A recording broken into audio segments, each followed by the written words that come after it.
Okay, semua yang in charge of screen record dah boleh start screen record sekarang lah. Start dulu screen record tu.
Let dia kata lagi, bagi dia lagi 5 minit untuk ni, untuk prepare.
Okay guys, dia dah nak masuk tu, tinggal Soleh nak admit kan je.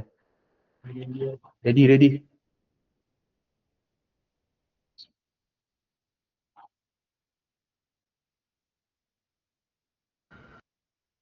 Alright.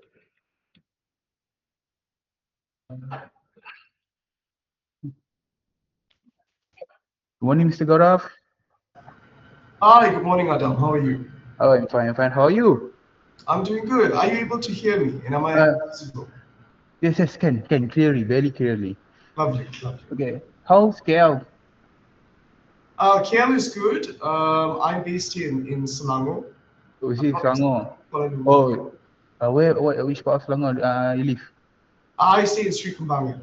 Oh, Sri Kembangan. I Yes. thought you work at KL. So Yes, exactly. again, good morning, Mr. Gaurav, and thank you so much for taking your time to do this interview session.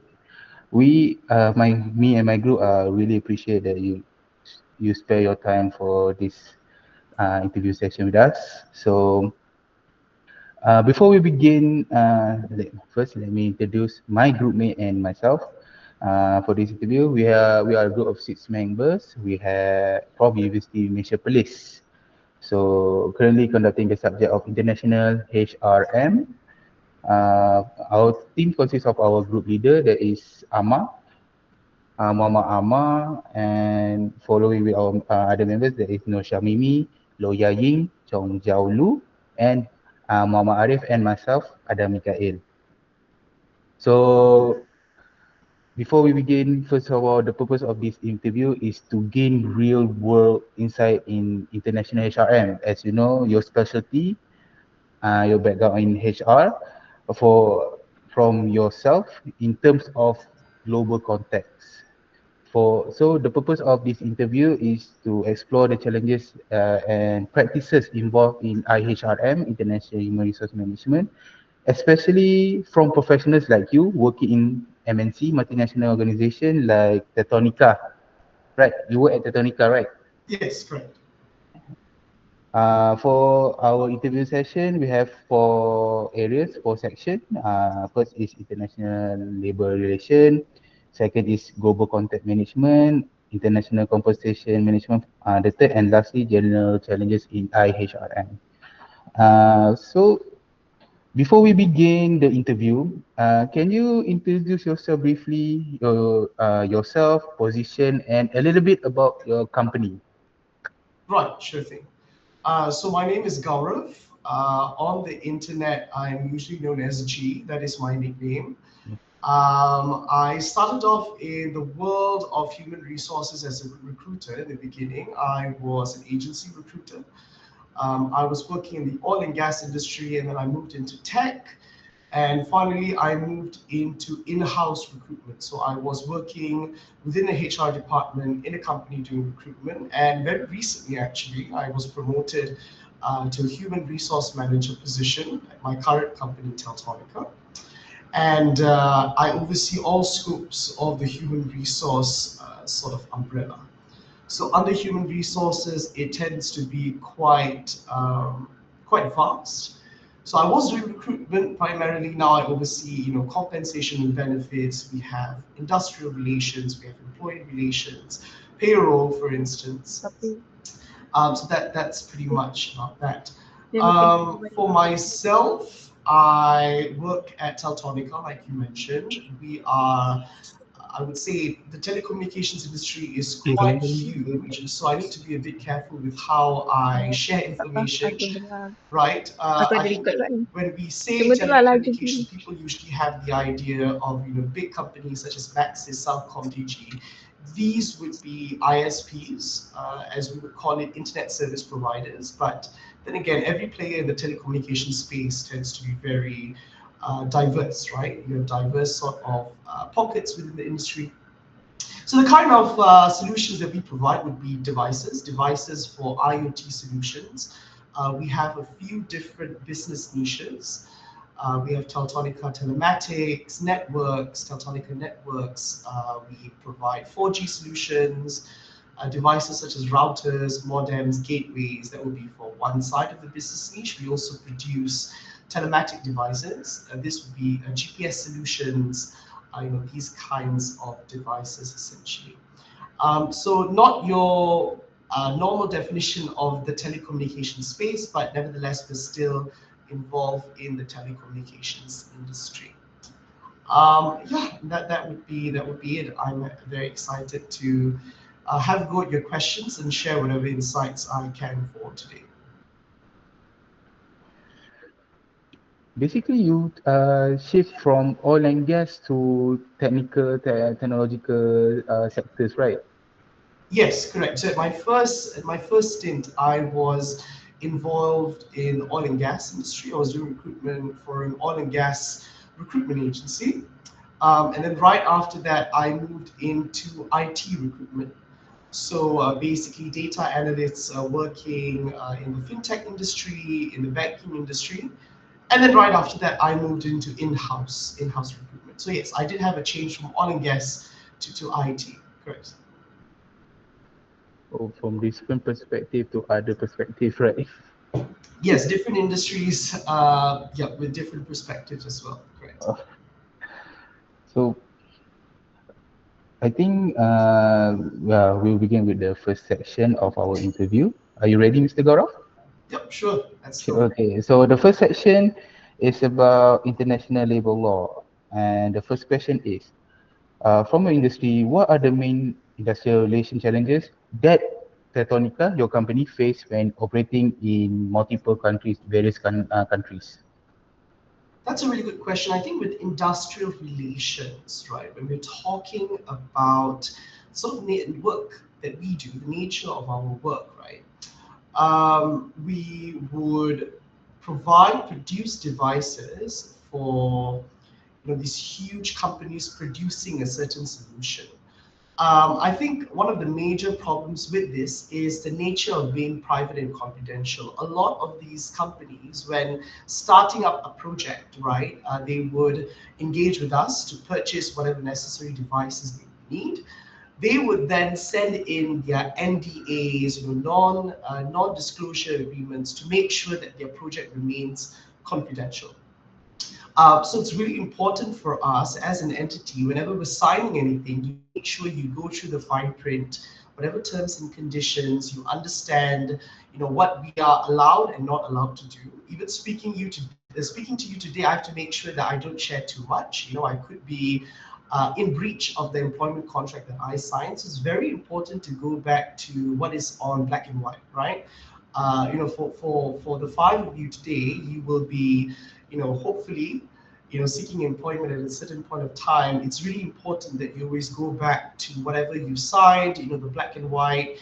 Make sure everything is, how would I say, everything that you are, abiding to. What you are allowed and not allowed to do, basically. So in my instance, I think engaging with a lot of different companies, right? We've been doing sales with different sorts of players in the industry, distributors, and then you have system integrators where they produce a full solution.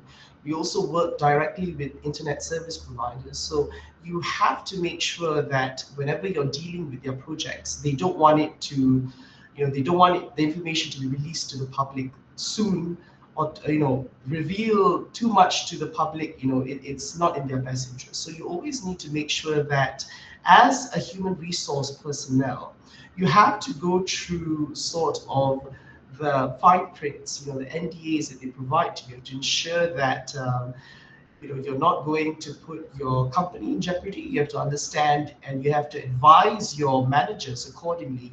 You have to inform your staff accordingly that there's certain things that you're not allowed to do. You have to make sure that you abide to the NDA that you've signed, as you're contractually obligated to do what they've mentioned, in their best interest, to make sure that their private and confidential projects are kept as a secret and not as a known sort of information throughout the industry. So this is really important. I think when we're dealing with any entity, right, industrial relations, I think this is the biggest issue that we face.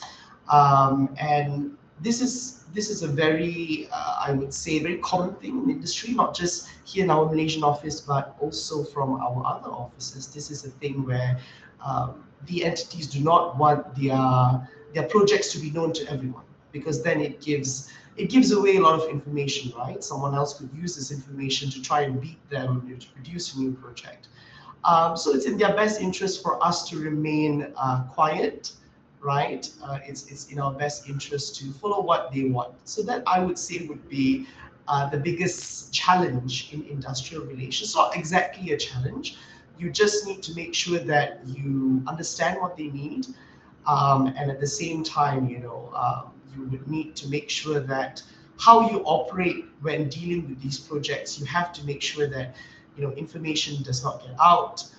So it's something that you have to constantly check on, not just from the HR, but you also have to make sure that your staff, your employees are also abiding to whatever we've signed. So it's really important that this is not something we take lightly, because if the information gets out, our head is on the chopping block.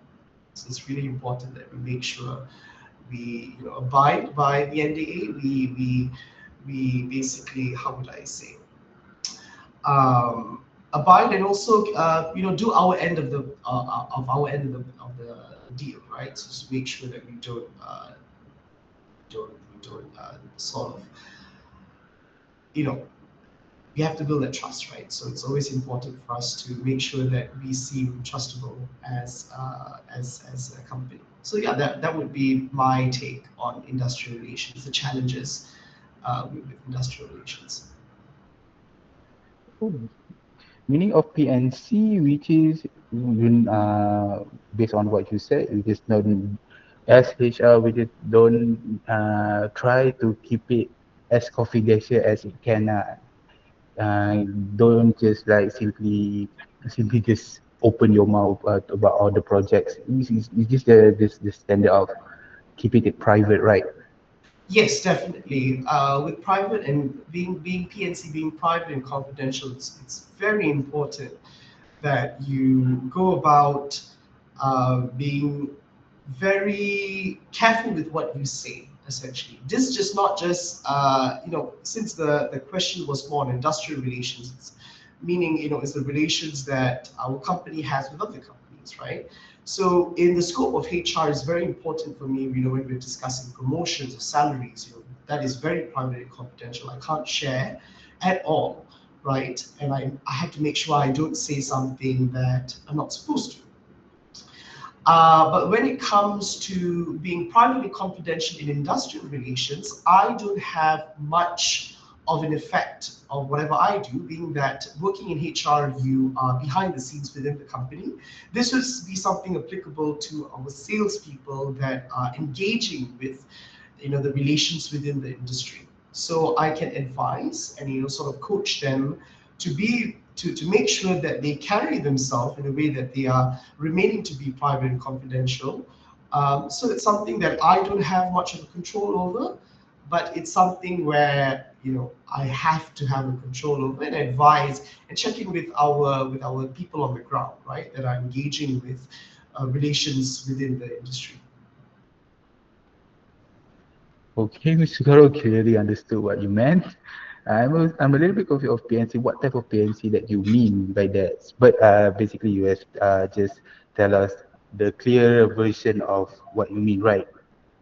Okay, so let's go to the next question. On the second question, how does your company, Tetonica, deal with labor laws, trade union relations, and other strike in different countries?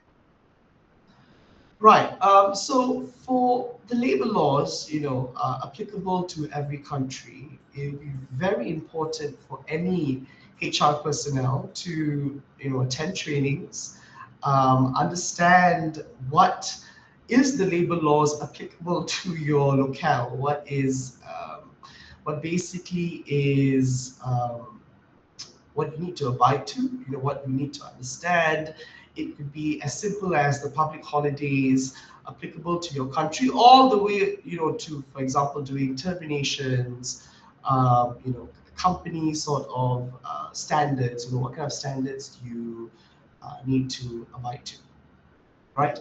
So essentially for me, when we talk about labor law, I'll just break down the question because I understand there's three sort of elements to this question. I see labor laws, trade union relations, and strikes. So I'll try to tackle all three so I give you a better answer.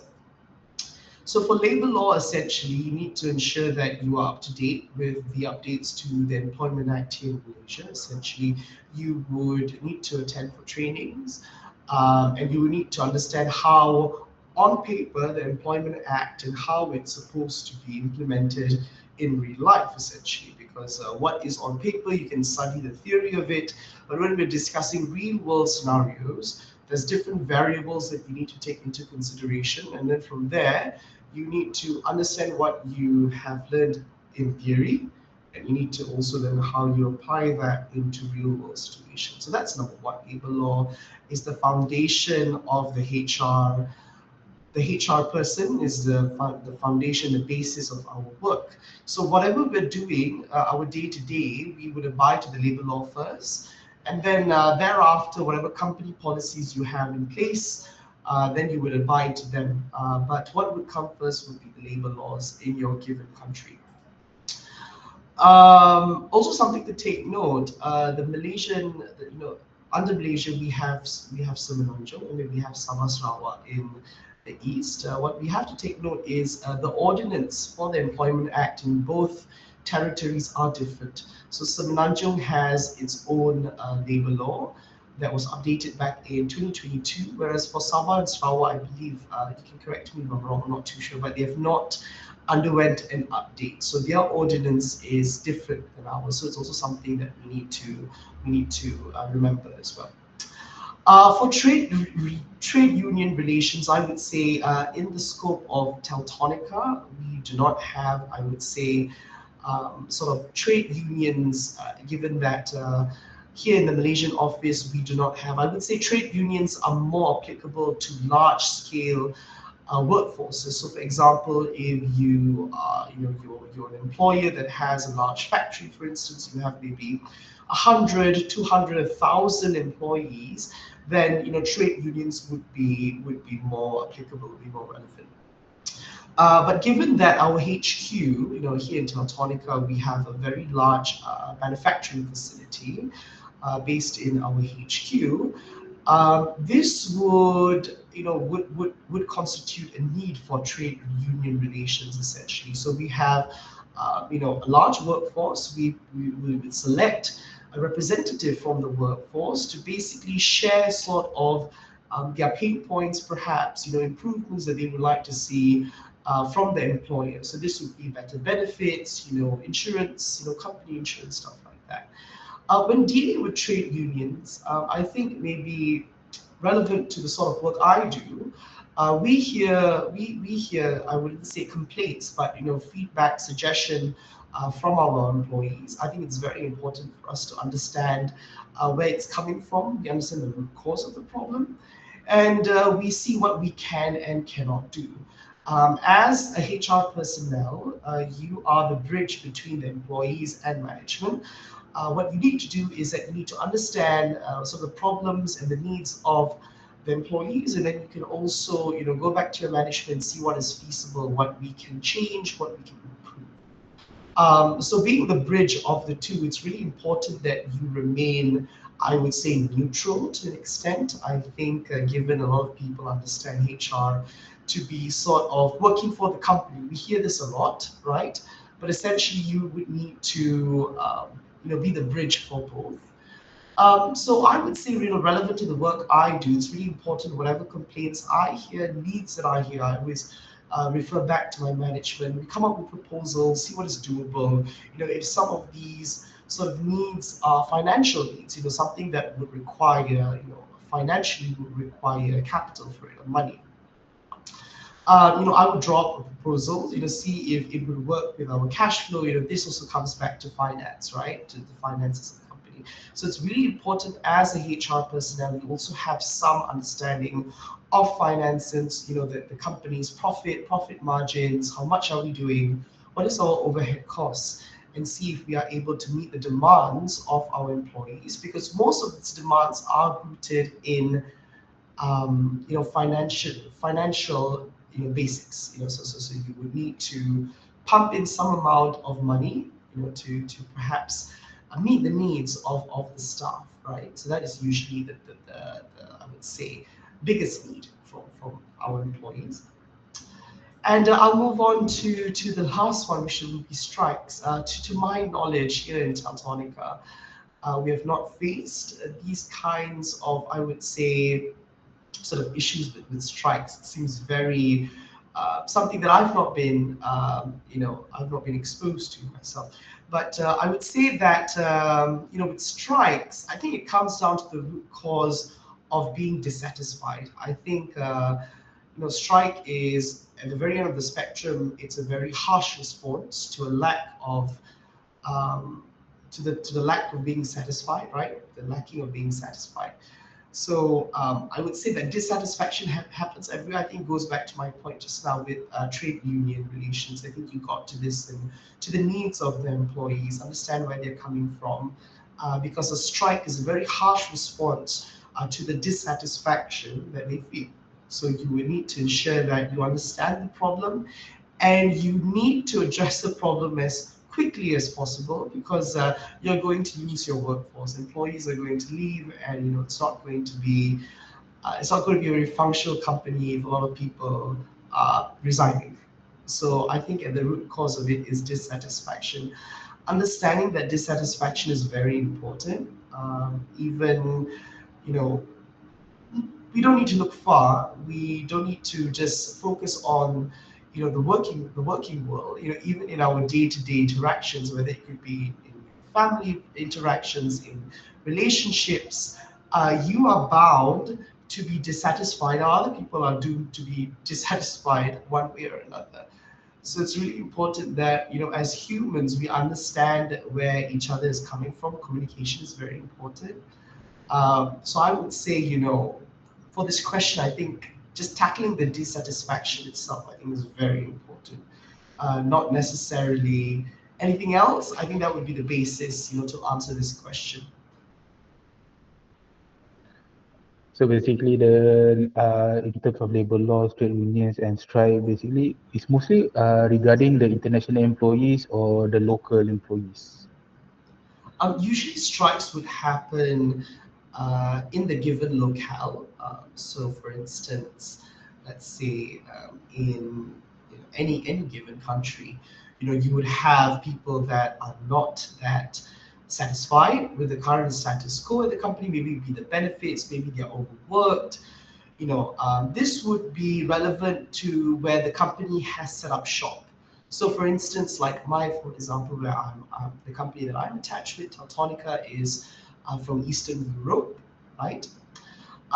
So I would say that the working sort of arrangements for each country is different. It's really based on um, the management of the respective countries where the MNC has decided to open an office at, right? So I would say no, it's not necessarily an international sort of collective movement of different offices, given that labor law relations, labor law sort of the labor law in place is different.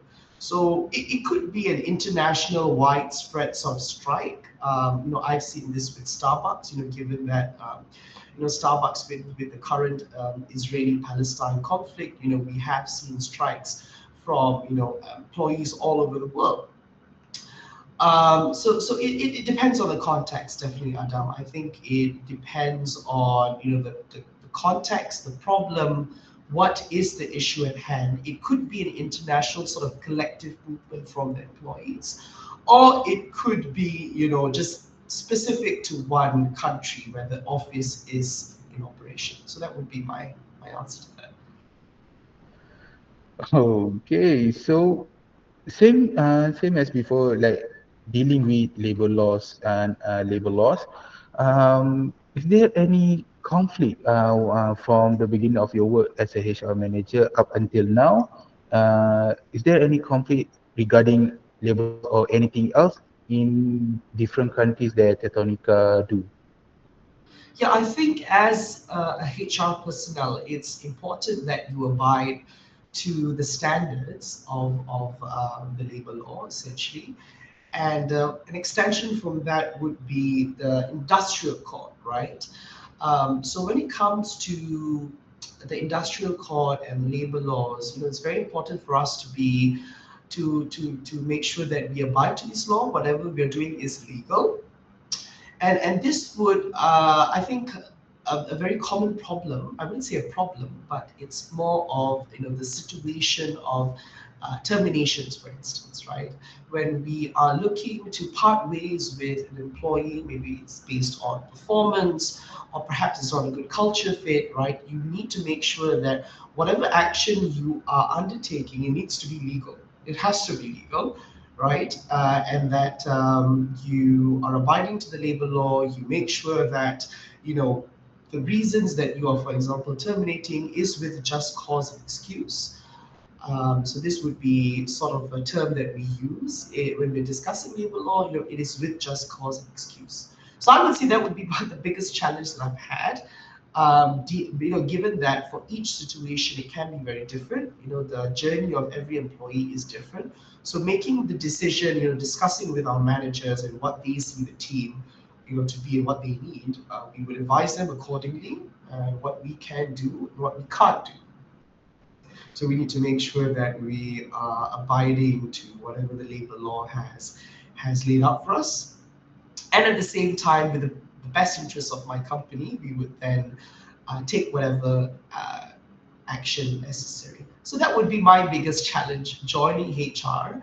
Since I did, we need to make sure that whatever we do, especially when it comes to the more drastic, I would say, the more painful HR operations, is to make sure that we remain to be in compliance with the local labor law.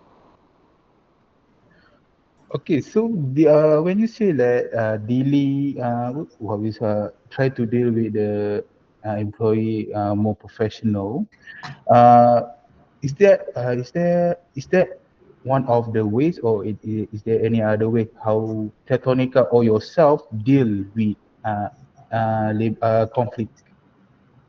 Conflicts, yeah. Uh, Is there any meaning kind of conflicts apart from the terminations? Is that your question? how you as HR or Tetonica deal with conflict, like you said. So if there any like what you said about how to deal with the employees, maybe termination or maybe you just want to part ways. So you try to deal it with as a professional way, right? So how is there any other ways that you deal with conflict regarding labor laws or something else? I think with terminations, like I mentioned, I think the root cause of all of this falls under the umbrella of conflict. So the word that you just mentioned, I think with any kind of conflict, you need to make sure first and foremost you always go back to the labor laws within your given country. I think that's number one. If the labor law does not cover this topic, then it really boils down to the company policy that you have in place. So that would be the first two, where you abide by the standards that you have set, whether it's the labor law from the local government, or it could be the policy in place from the company you are working at. If these two do not cover the topic that you have in hand, I think a sense of logic and ethics does come into play. With any kind of conflict, you need to understand sort of the basis of this conflict. You need to understand all sides that have participated in this conflict. Understanding each perspective is very important. And then from there, like I mentioned, you would use, your understandings of the situation. You apply logics and ethics to it when we're dealing with people in human resources. It's not about numbers. It's not about facts. It's not about statistics. It's more rooted in feeling, in situations, in dynamics. We have to also take these all into consideration, right? Different variables would affect how you make a judgment call in these kind of conflicts.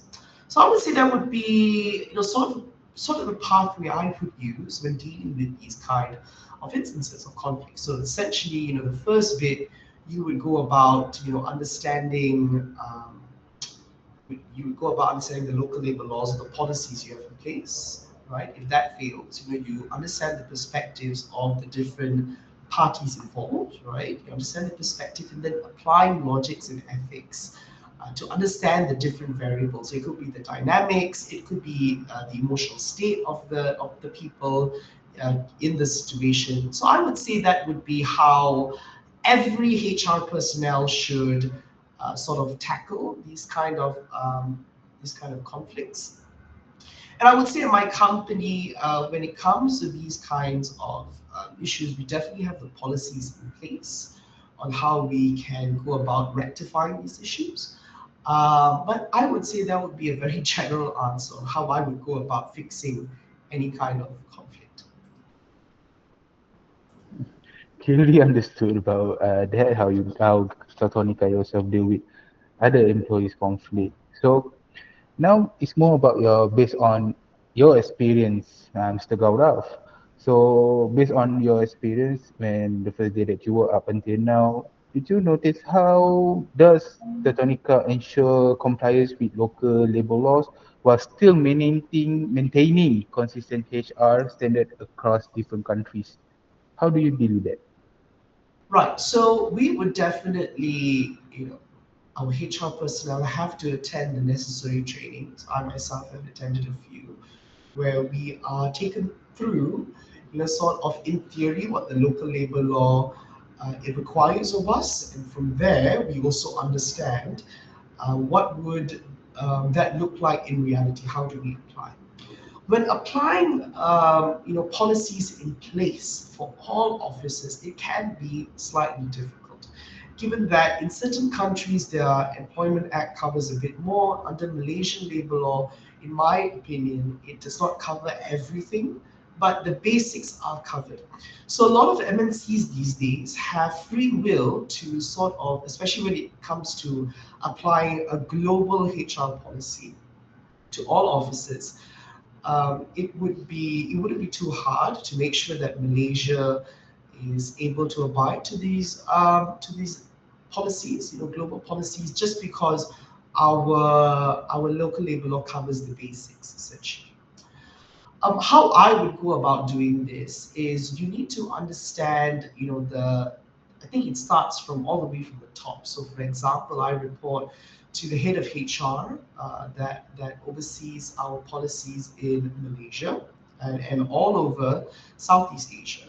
So she would have to be sort of the spearhead that gathers all the information, what is applicable, what isn't applicable in the local labor law, right? And we would need to have sort of a structure of what we plan to cover under all the offices based in Asia, for instance. So this would be anything from employee benefits. It would be privacy sort of topics. What are we not able to share when I'm engaging with this interview with you? What am I allowed to and not allowed to share? These kind of topics. I would say it starts from the top. Management would need to initiate and create these policies. But in my humble opinion, I think that most labor laws, here in Asia, they tend to be quite basic. They cover the basics, and whatever else you would like to add on top of that, it's really up to the employer, and it's up to the employer to sort of set the standards of, what is their company policy. I think that's very important as well.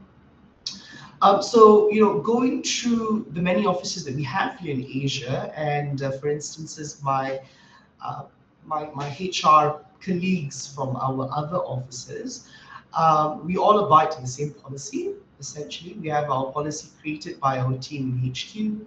But before that, they engage with us to see what perhaps is an outlier. For instance, here in Malaysia, we provide some hours for our Muslim staff, especially on Fridays, to pray.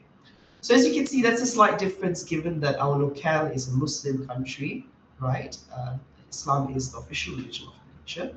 So there will be some differences, right? It will not apply to countries like Singapore, but it does apply to, for example, in Asia. There will be a slight amendment to the just specific to the Malaysian office. So I would say that you can create an overall policy, but it's just that you would need to make sure that certain specifics are accounted for, like I mentioned with the Friday prayers for male Muslims to carry out their prayers on Friday. So that would be, sort of how I would go about ensuring that there's, consistent HR standards, but at the same time, you abide to the local labor laws in your given country.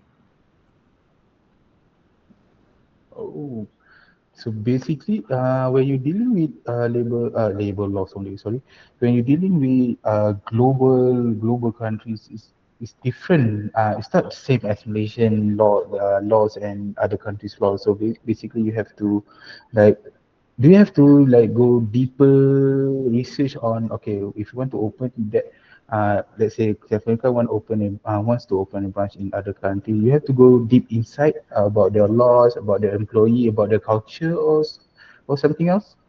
Yeah, most definitely.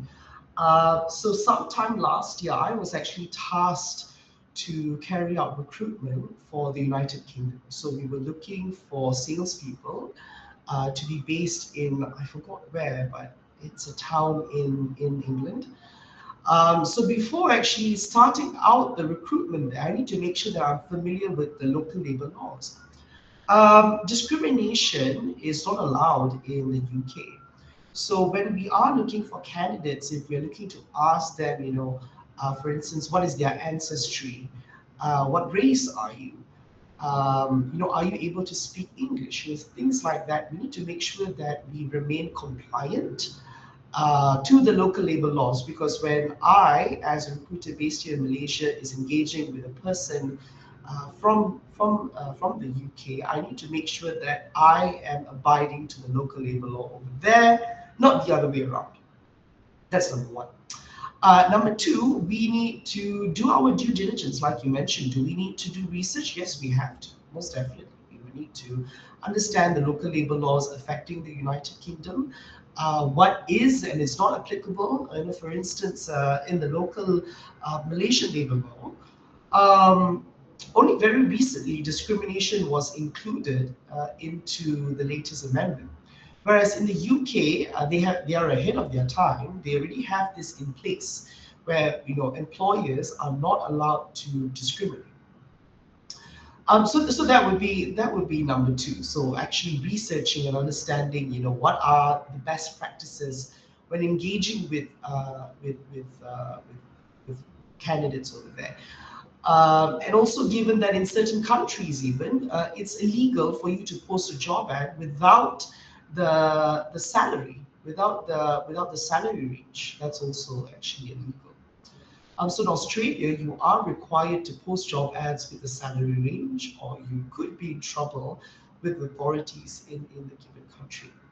And finally, I would say that with cultural norms, it's not something that is in local labor laws, as far as I know, but you also have to take culture into consideration. How you speak to people, whether, when you're speaking to people, you need to remain um, for example, you need to remain respectful, right? In certain countries, you can't carry out reference checks, being that it's considered a privacy breach, for you to engage with a candidate's previous employers, all that is actually not allowed, given that it is P&C. It's between the candidate and their previous employer. So you need to understand these sorts of dynamics as well before engaging and with candidates, for instance, from a given country. So that would be my experience. Given that I have dabbled within recruitment within UK, still HR practices need to be apparent,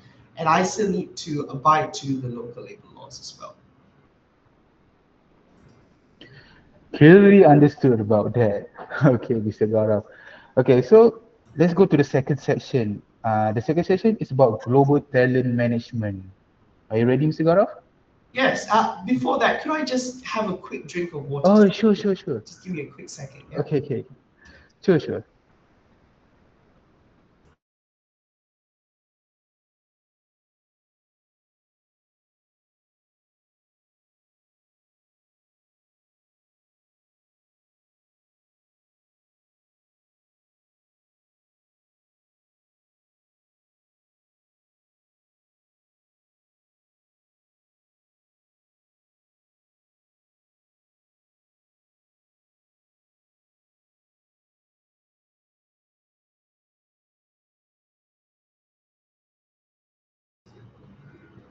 By the way, is this session recorded for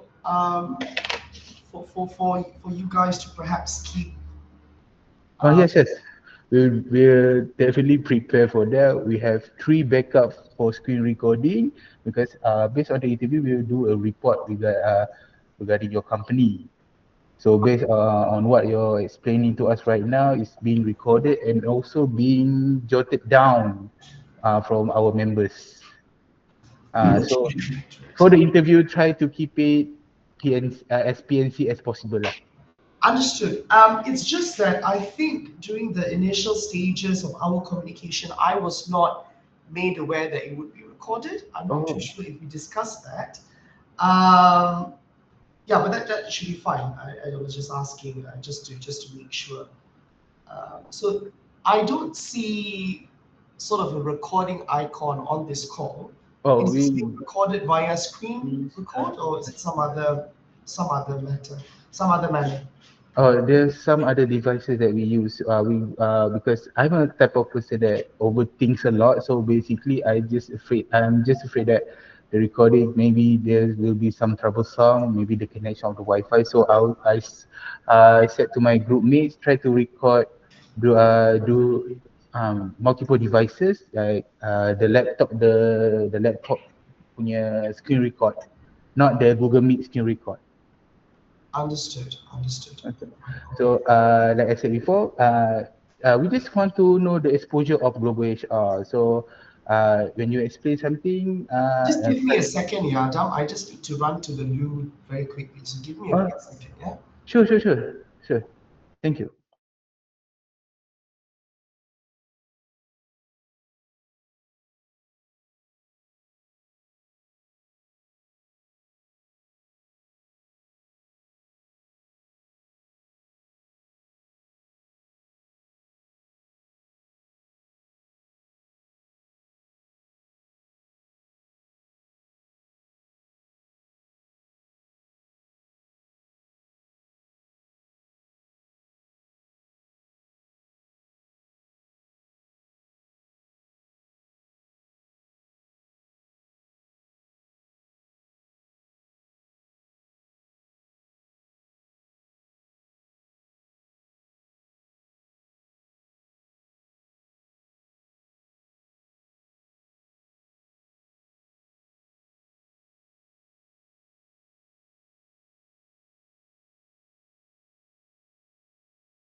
All right.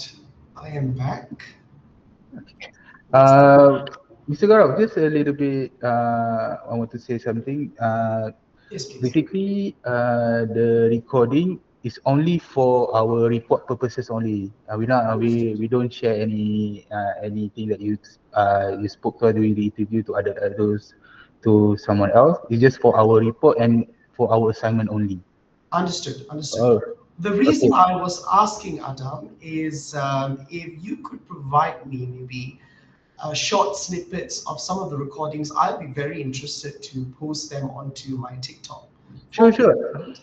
Uh, But you can check in with your lecturers, if it would be possible. But I would like to post something if that would be all right with you and your team. I just spoke with my one of my roommate, Arif. He handled all the recording. He said that he will put it on a Google Drive. So I will share the link of the Google Drive to you after the interview session. Maybe once it is done, I will send it to you through WhatsApp. The Google link, the Google Sounds Drive. good. Sounds good. All right. Okay, Mr. Gaurav, are you ready for the second section? Yes, yes. Yeah. Just a quick question from Okay. my side, Adam. I'm not too sure how long you guys aimed to finish this interview, and I understand perhaps my questions tend to be quite elaborate, and my answers tend to be Mm-hmm. quite elaborate. So if you need me to sort of shorten down how much I explain, just let me know, and I'll do it accordingly. It's okay because we booked this room until 2 p.m. Actually, we just booked it. Honestly, we booked around 12:45, but at that point, I was afraid that maybe it would take longer than that. So I just asked my group mate to book another hour, another 2 hours. Right, 12 to 4, 1 to 5, another 2 hours for this room. right, So don't worry. Uh, if you answer, you can just answer as you want. right. Understood. Understood. Okay, for the second session is about global talent management. So the first question regarding global talent management, Mr. Gaurav, how does Tectonica manage recruitment, training, and development of employee in different countries and culture?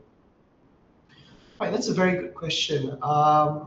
So let's break it down, right? So there's recruitment, which is a whole topic by itself.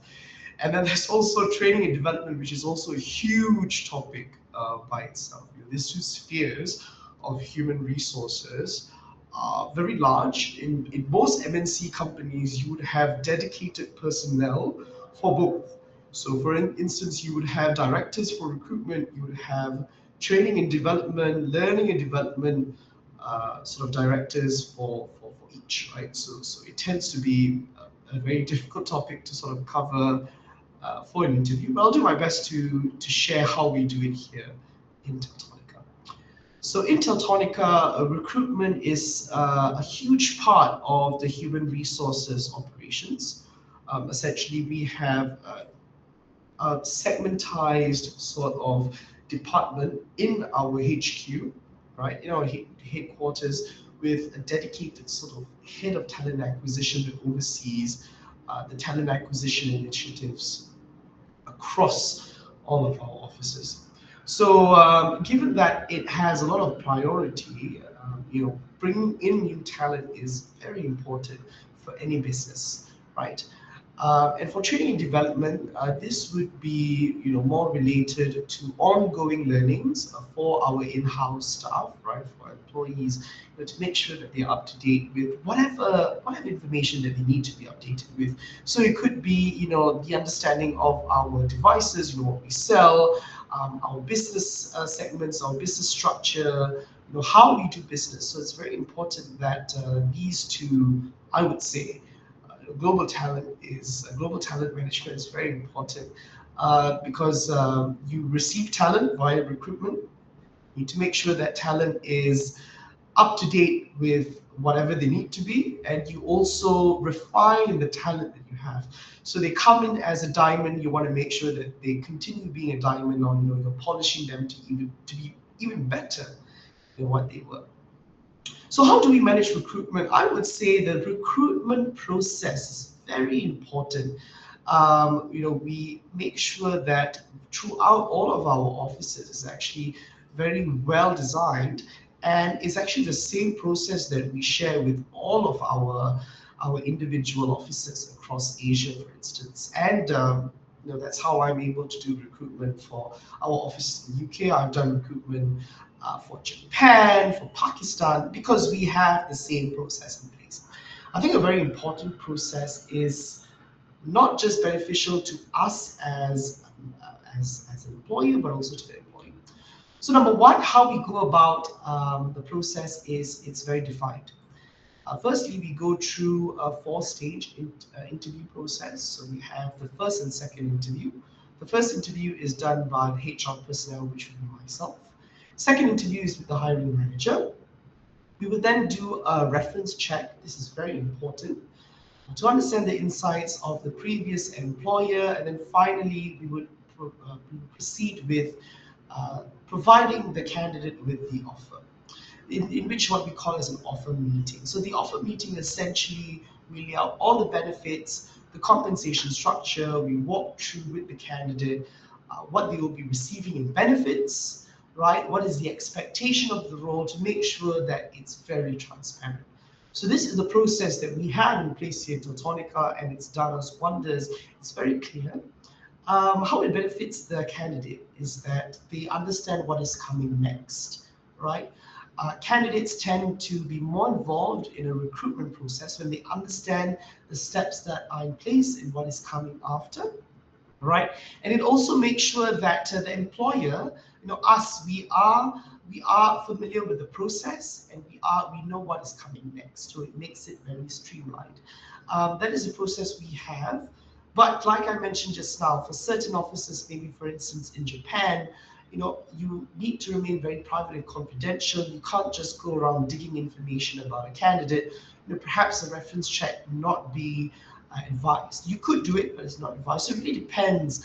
But given the policy, the structure that we have in place, that would be how we do things. For talent management, I would say it's something that you have to work with your manager. So here in Teltonica, we work very closely with our people managers. So for example, you have a people manager that manages, I would say, maybe 6 to 7 people, or even less or even more. You need to make sure that as a manager, you understand sort of the training needs, as we would call it in HR, training needs analysis. I'm sure that you guys have, you guys have learned about that, given that you guys are HR graduates, HR programs. So this would be something we would apply and see what they need and don't need. Certain competencies that they do not have. We would have written tests. We would have employer feedback. We would even receive feedback from their performance reviews. For instance, if they're not good with negotiating, for instance, they're not good with drafting emails, stuff like that. So this is sort of the competencies we would need for every position. You understand what you lack. That's number one. You understand what could be done, number two, and you understand what could be implemented or provided to the employee. So you need to ensure that you have, let's say it's a training course, you understand maybe it's from the managers end that they need to do something, that's for the third part. So you understand how it can be applied, and you understand what you can provide. So that would be the three-step process with talent management in Teltonica, right? So you understand what is the problem, what is lacking, you understand how it could be rectified, and then you go ahead and provide and implement whatever is necessary. So that would be for the two. We have the recruitment process, it's streamlined across all of our offices. And number two, for talent management, we work very closely with the managers and understand what is lacking from the outside. When you have to understand the problem before you go ahead fixing it. So that would be my answer for recruitment and talent management. Okay, so related to that, how you manage the recruitment and development for employees from other different country or cultures, is there any challenges regarding that when managing cultural diverse talent pool for the second question? Yes, I would say that it comes. We could use Malaysia as a very Example. good benchmark, right? It's a Oh, very yeah. good example. Yes, correct. So with Malaysia, right, we have a very diverse set of races, right? We have diverse set of beliefs. You have different religions. This does cause problems when we are assimilating new employees. We understand the dynamics of a given workforce. It does produce a lot of challenges. Um, Something that I would like to share from my previous employment, working with companies in a recruitment agency. So you are hiring for companies, a lot of different companies at the same time. Some of these companies have preferences, whether they are, they're just blatantly racist is one thing, or it's just their preference. It's a very hot debate within the sphere of recruitment. So in my times of recruiting, I've met a lot of different managers. I've met a lot of different companies. They would blatantly say, we only hire, for example, race X or race Y, and you would have to abide to that, given that you are working with them and you're working for them. You would need to sort of abide to whatever standard they have at their company, whether their workforce is mainly race X, their workforce is mainly race Y. You need to ensure that you provide them with their desired candidate.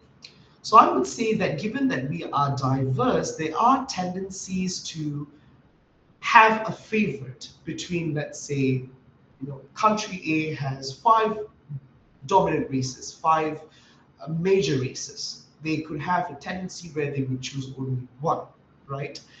And this is, I would say, it's a double-edged sword from my side. So you need to understand the dynamics of a given workforce. For instance, if the workforce has started off with, let's say, only Chinese folks or only Malay folks, adding only candidates that are Chinese or Malay helps with the dynamics. If you were to hire someone of a different race, you would have an issue with a cultural fit, whether they are able to assimilate into the group. So that's also one perspective as well. I think at the end of the spectrum, you could just say it's racism, right? You could just say that it's not good. We have to make sure the workforce is diverse, because everyone should be given the chance to join you as an employee, and that their skill and their competencies should come first, not their race or religion. So this is something that we need to understand as HR personnel, is that nothing is set in stone, right?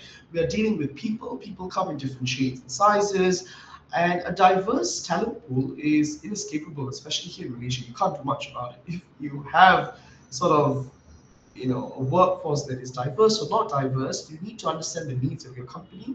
At the same time, you try to be diverse as possible. So that would be my answer essentially. It's a double-edged sword. It's sort of two perspectives into one.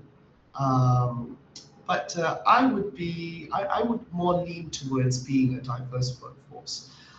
Here at our company, it's diverse, right? We have folks that are Malay, we have folks that are Indian, we have folks that are Chinese.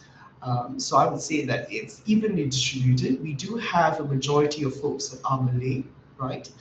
And given that a workforce that is mainly Malay, if I were to add another candidate is Malay, it would be a good cultural fit, given that they speak the same languages, they have the same experience. If you're Malay, you have the same experiences, and then you're able to relate to your fellow colleagues. So it does make things a bit more easier. However, it could be a problem, right? We could be, it could be seen as we're not so inviting to anyone of a different race. So it's always important to have you know um, a diverse set of staff, maybe one or two or three. It's important that we provide the opportunity to everyone.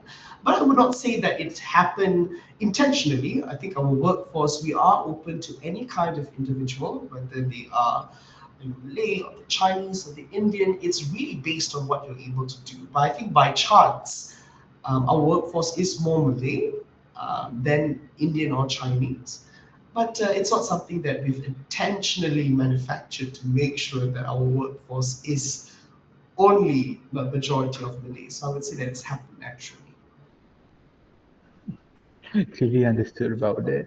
Oh, when we say that hiring a recruitment from people with different races and different, maybe different race, different background, does Tetorica focusing only for just focusing through their experience?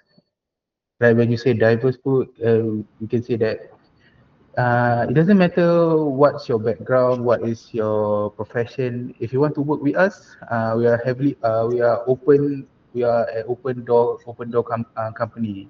Is it right, Mr. Gaurav? Yeah, I would say we are very much an open door sort of company. The sort of positions that we hire here primarily are our sales position.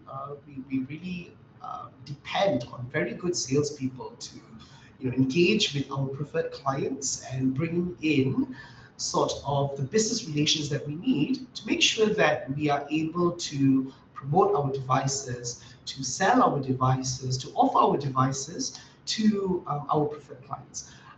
We are very open with the kind of skill sets that you have. It's not very limiting. Certain companies tend to go by the book and job description.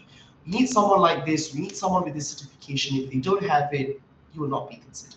But here in Teltonica, we definitely are, like you mentioned, an open door. If you have the basics, right, you're willing to learn, we most definitely hire you without much consideration, even if you don't have the proper experience, the exact experience. The perfect candidate does not exist. I think this is something that a lot of people need to understand. If the person has sort of the basics and they are a good cultural fit, right? They also, if during the interview you see that they have positive traits, as an employee, then we would consider by that, not necessarily just based on the experience. Yeah. Yeah. So, going to the third question, can you share any successful global talent management in terms of that initiative that was implemented in Tectonica? Yes, definitely. I think a huge part of the global talent sort of initiatives, talent management initiatives that we've currently done is by we recently for our salespeople essentially they have sort of their own training needs analysis on what is needed from them and what they are lacking given their current work responsibilities. So, like I mentioned just now, we mainly hire for salespeople here at Teltonica, especially here at my company, to essentially bring in the revenue necessary. So this would be very applicable to our profit centers. So where we have offices across the globe, they will be in charge of the sales and the revenue generated from each office. And at the same time, we are also looking for salespeople to be based in our HQ as well. Um, Given that the sales workforce is huge, their needs would be the most important.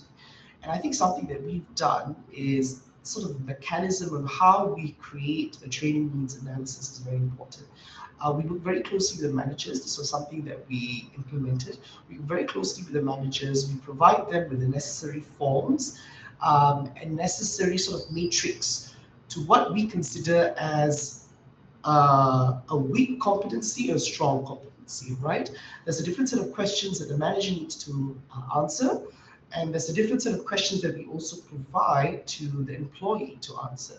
So from there, we're able to compare the results, and then we are able to sort of nail down the competency where it is quote unquote weak or it needs to improve.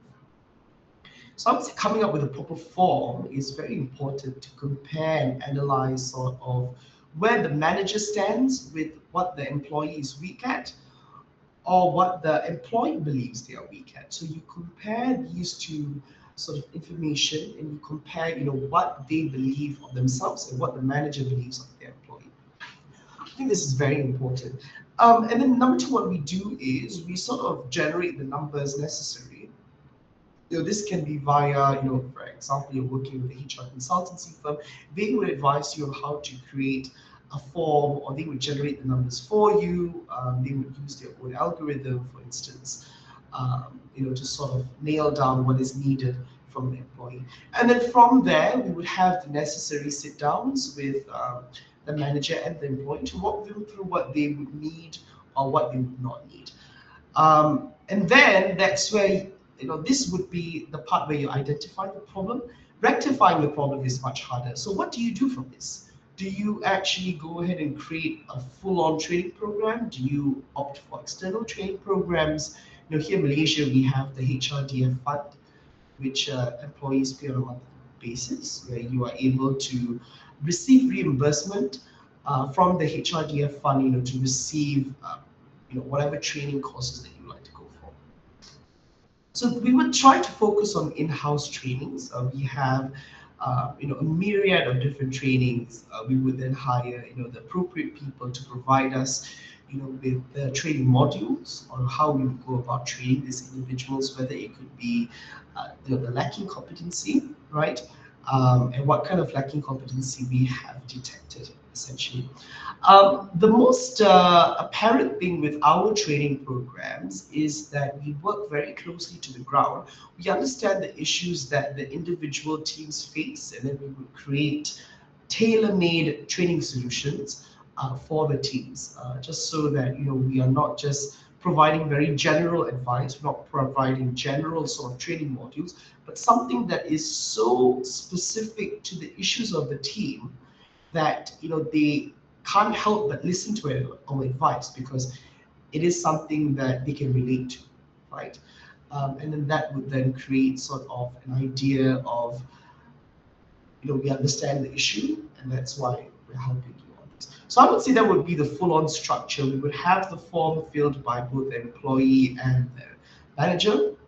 And then from there, we would have to sit down with the employee and manager, walk them through what the employee needs, and then finally we would come up with the specific training modules, whether it be from our HR consultancy firms. They would help us out with the algorithms, with understanding the data from the forms that they've filled, all the way up to producing the training modules as a whole. So this would be very important as well. So yes, I would say that with this topic, it's very lengthy, right? I would say this was the most recent, successful talent management initiative.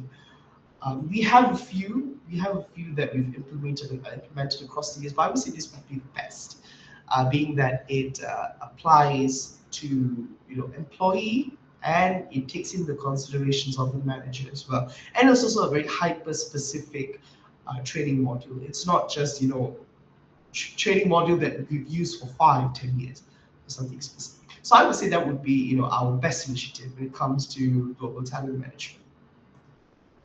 So that's how successful Tetonica is when dealing with global talent management initiative, right? Yes, I would say, from my humble opinion, I think we've been doing a good job, uh, and it's something that we plan to continue doing moving forward. But it does take a lot of work. Creating something specific takes a lot of work, but it's our job at the end of the day. Yeah, it's like when you want to, you want to achieve something. It's not an easy step for you, right? You have to go so many obstacles, so many procedures for Tetonica, like Tetonica themselves, to achieve that something, right? Yes, I would say that you could do a very lazy job at anything, right? But sort of the output and the results that you receive will be as of such, right? If you don't study, you're going to receive a result relative to how much work that you put in. So I think that's the basis of it essentially. And to your statement, Adam, where you mentioned, where we work very hard, we do essentially. We work really hard for the staff, and they would need the necessary trainings, they would need the necessary intervention, and we need to work hard at it because if we don't, it's going to be the same problem repeating over a long period of time. Okay. Oh, you're trying. Take your time.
Okay.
Hello, Mr. Garo, can you hear me? Yes, yes, I can. So sorry, Mr. Garo. I think there is a sudden internet connection problem because I'm using the university's Wi-Fi because my line. I tried to connect with my hotspot, but I the bars in here is one bar 4G, so you have to understand that lah. So but so Yeah, no sorry worries, no worries. for the sudden decline on that. Okay, okay, so let's continue with our last question for this section. Uh, maybe this is the internet connection problem. Did you open your camera?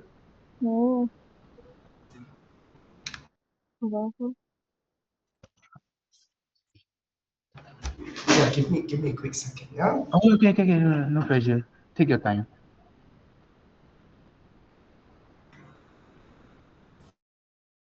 Wait, Mr. Gara, I try to connect with my friends, my group mates, internet first.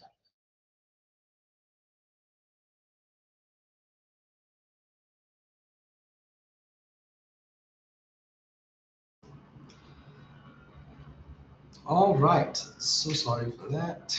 Okay. Lovely.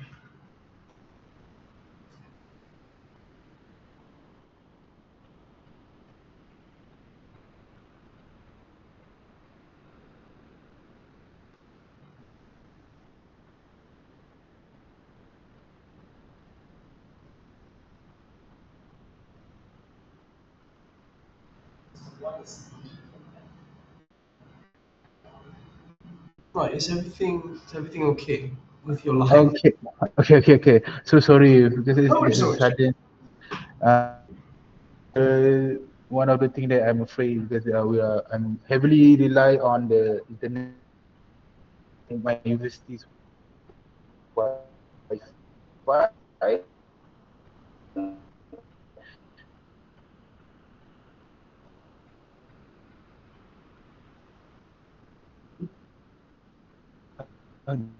Okay, can you hear me? Yes, I can. I can. The Wi-Fi connection over here is very, very terrible. Mhm. Try to rely on my friends, on my group mates hotspot.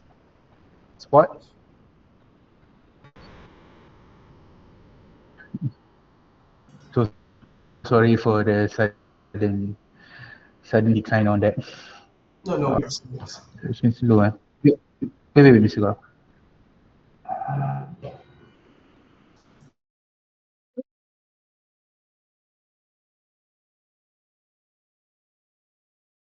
Itulah lag kan. Aku dengar Adam ni. Itu dia guna hotspot kau. Sekejap aku try hotspot aku. Laju je. Keluar apa.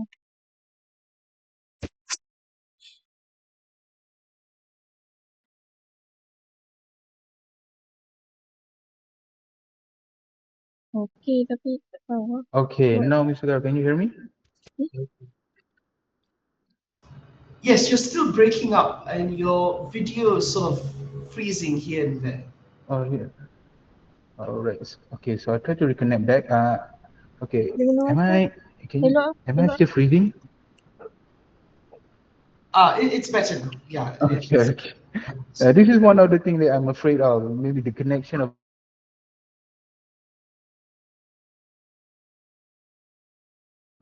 Okay. Okay. Are you ready, Mr. Gaurav? Okay. Again, so sorry for the decline. no worries at all. No worries. Okay. Okay. Okay. I think we just skip to the third section. Yes. Okay. The third section is about international compensation management.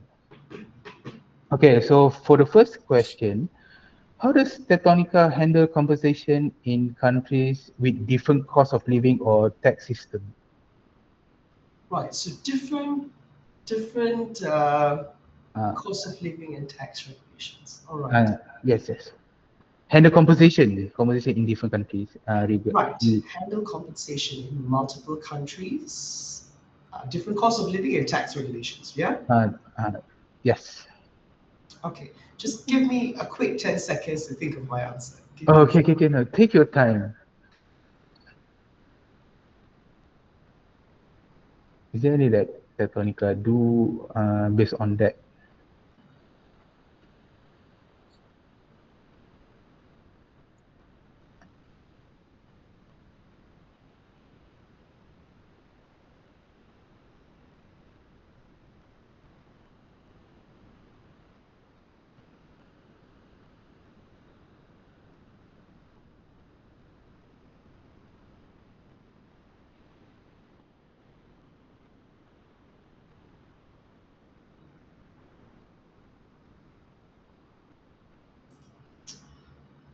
All right. So I'll just go ahead and break down my answer to two sort of spheres, as this question mentions, different cost of living and tax regulations, right?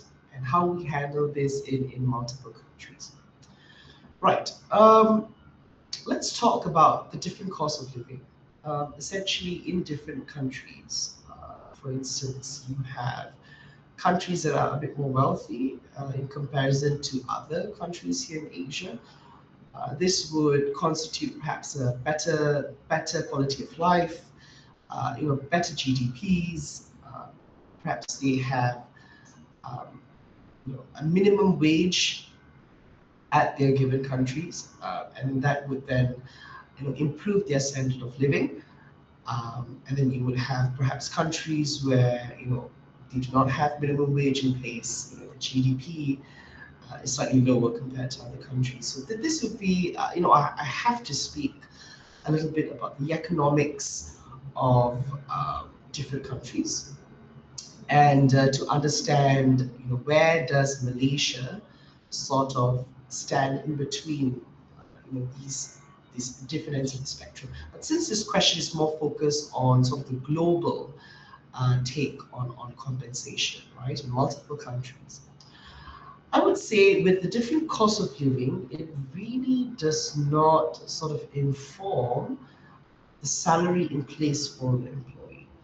I would say that not just at Teltonica, but I would say in different organizations, if you are of a different stature, a different position, right? We are talking about, let's say, all the way from junior executives to the way to the top would be chief executive officers, chief officers.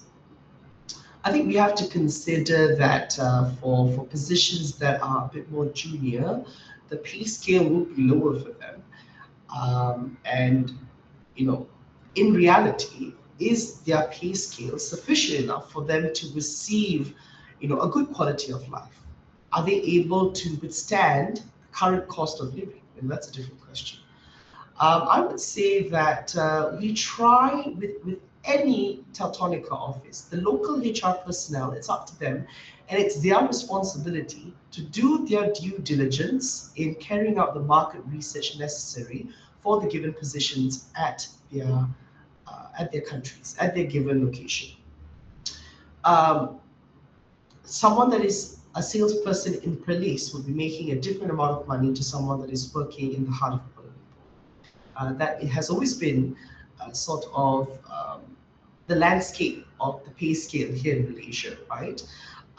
So it really differs. Given that the needs in a city, or the cost of living in the outskirts, in a city, in a town would be different. We have to consider all these variables before understanding, what would be the average pay scale, what would be the market range for a given position. So it's very important for our HR personnel to carry out these market research as independent of their own office. It's not something where the global office undertakes. It would be something that the local HR personnel need to do. If the global office is looking to carry out, let's say they would engage with organizations, companies like Mercer. I don't know if you guys have heard of Mercer. So they are a huge, I would say, market researcher when researching about salary benchmarks across different countries. What is the pay scale? What are the benefits? For the years of experience that you have, how much you should be paid? All this is done on their end, and the information is then provided to whoever is purchasing or receiving this information. So I would say for Teltonica, it's independent of the individual offices. We do not engage with large-scale companies to help us do the research. I myself recently was conducting market researches on our current pay scale in comparison to the market rate. So this is something that I have to do every year to make sure that we remain competitive and we remain in line with what the market rates are. So this is something that I do every year. Um, do I consider the different costs of living? Yes, most definitely. Considering that we are positioned as an MNC, we are a growing MNC here at Teltonica, we need to make sure that our salary ranges are slightly above the market average. So we get to attract those kind of candidates that we want. Right? So it's very important that we go about understanding the market rate, providing something more than the market rate, so we are able to attract these kind of candidates that we need. Do I take into consideration the different costs of living? Even if it's in multiple countries, we unfortunately do not. Whatever the market rate is for a given position, we would then administer a salary of that amount. Whether it's in Singapore, we have an office in Singapore, we have an office in Australia, for instance. It would really depend on the market rate and the labor law regulations. What is minimum wage in a given country? But to sort of take into account the cost of living, not exactly. We have positions where it's perhaps it's more focused on labor, right? It's not, let's say, a blue collar or white collar position. You would need to take that into consideration. Whether the person is able to sort of withstand the current cost of living in that time, it's really not something a HR personnel would really consider. That would be my question. That would be my answer for the different cost of living. Um, and when we say tax regulations, this would be per whatever the tax laws have laid out. So here in Malaysia, we call it as PCB, so it's Potongan Cukai Bulanan. And it's basically an amount mirroring the amount of salary you receive. So from there, it is taken out of your paycheck and paid to your local tax office here in Malaysia. This would be something that we would go about handling in respective countries. It's very different from every country. Sort of the way that we file these taxes are different. Here in Malaysia, we have EA forms. I believe all of you will be familiar what that is, right?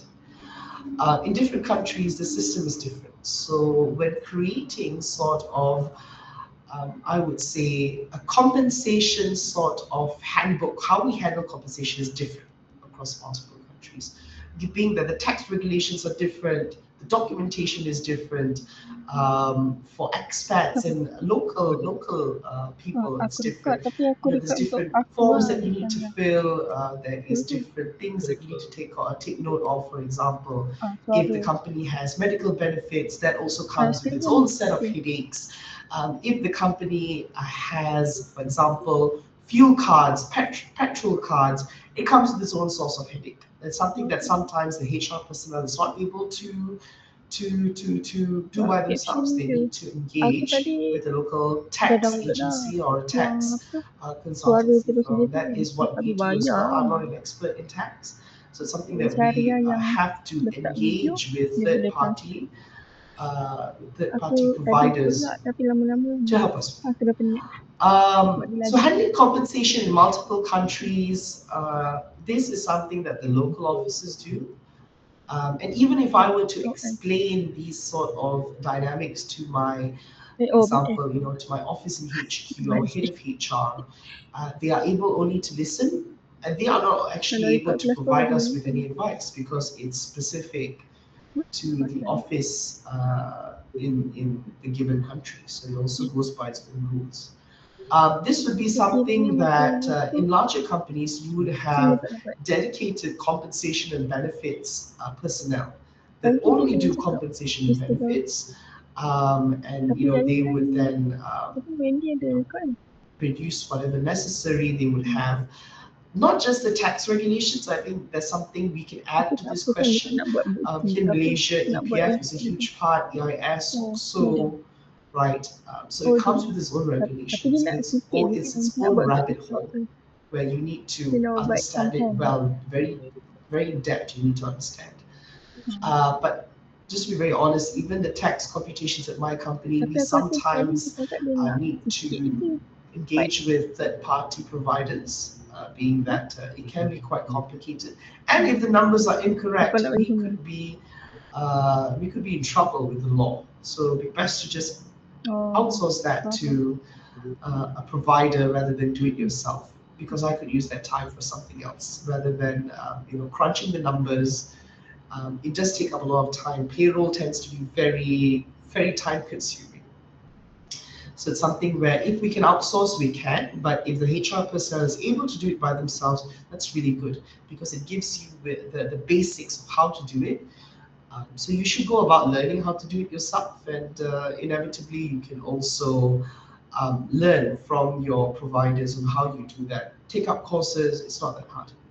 So that would be my answer for the tax regulations and the cost of living. It really depends on the local office if they're looking to provide more. It really depends on their cash flow.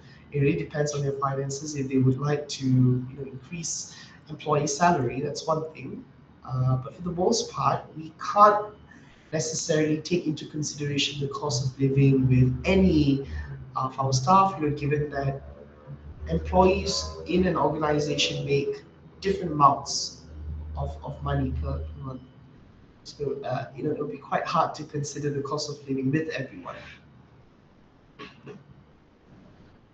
So, okay. So, continuing with your the first question, how does the handle compensation in countries in different cost of living and tax system? Continue with the second question, based on the first question. Sorry, do you apply a standardized or localized approach to remunerating your international workforce?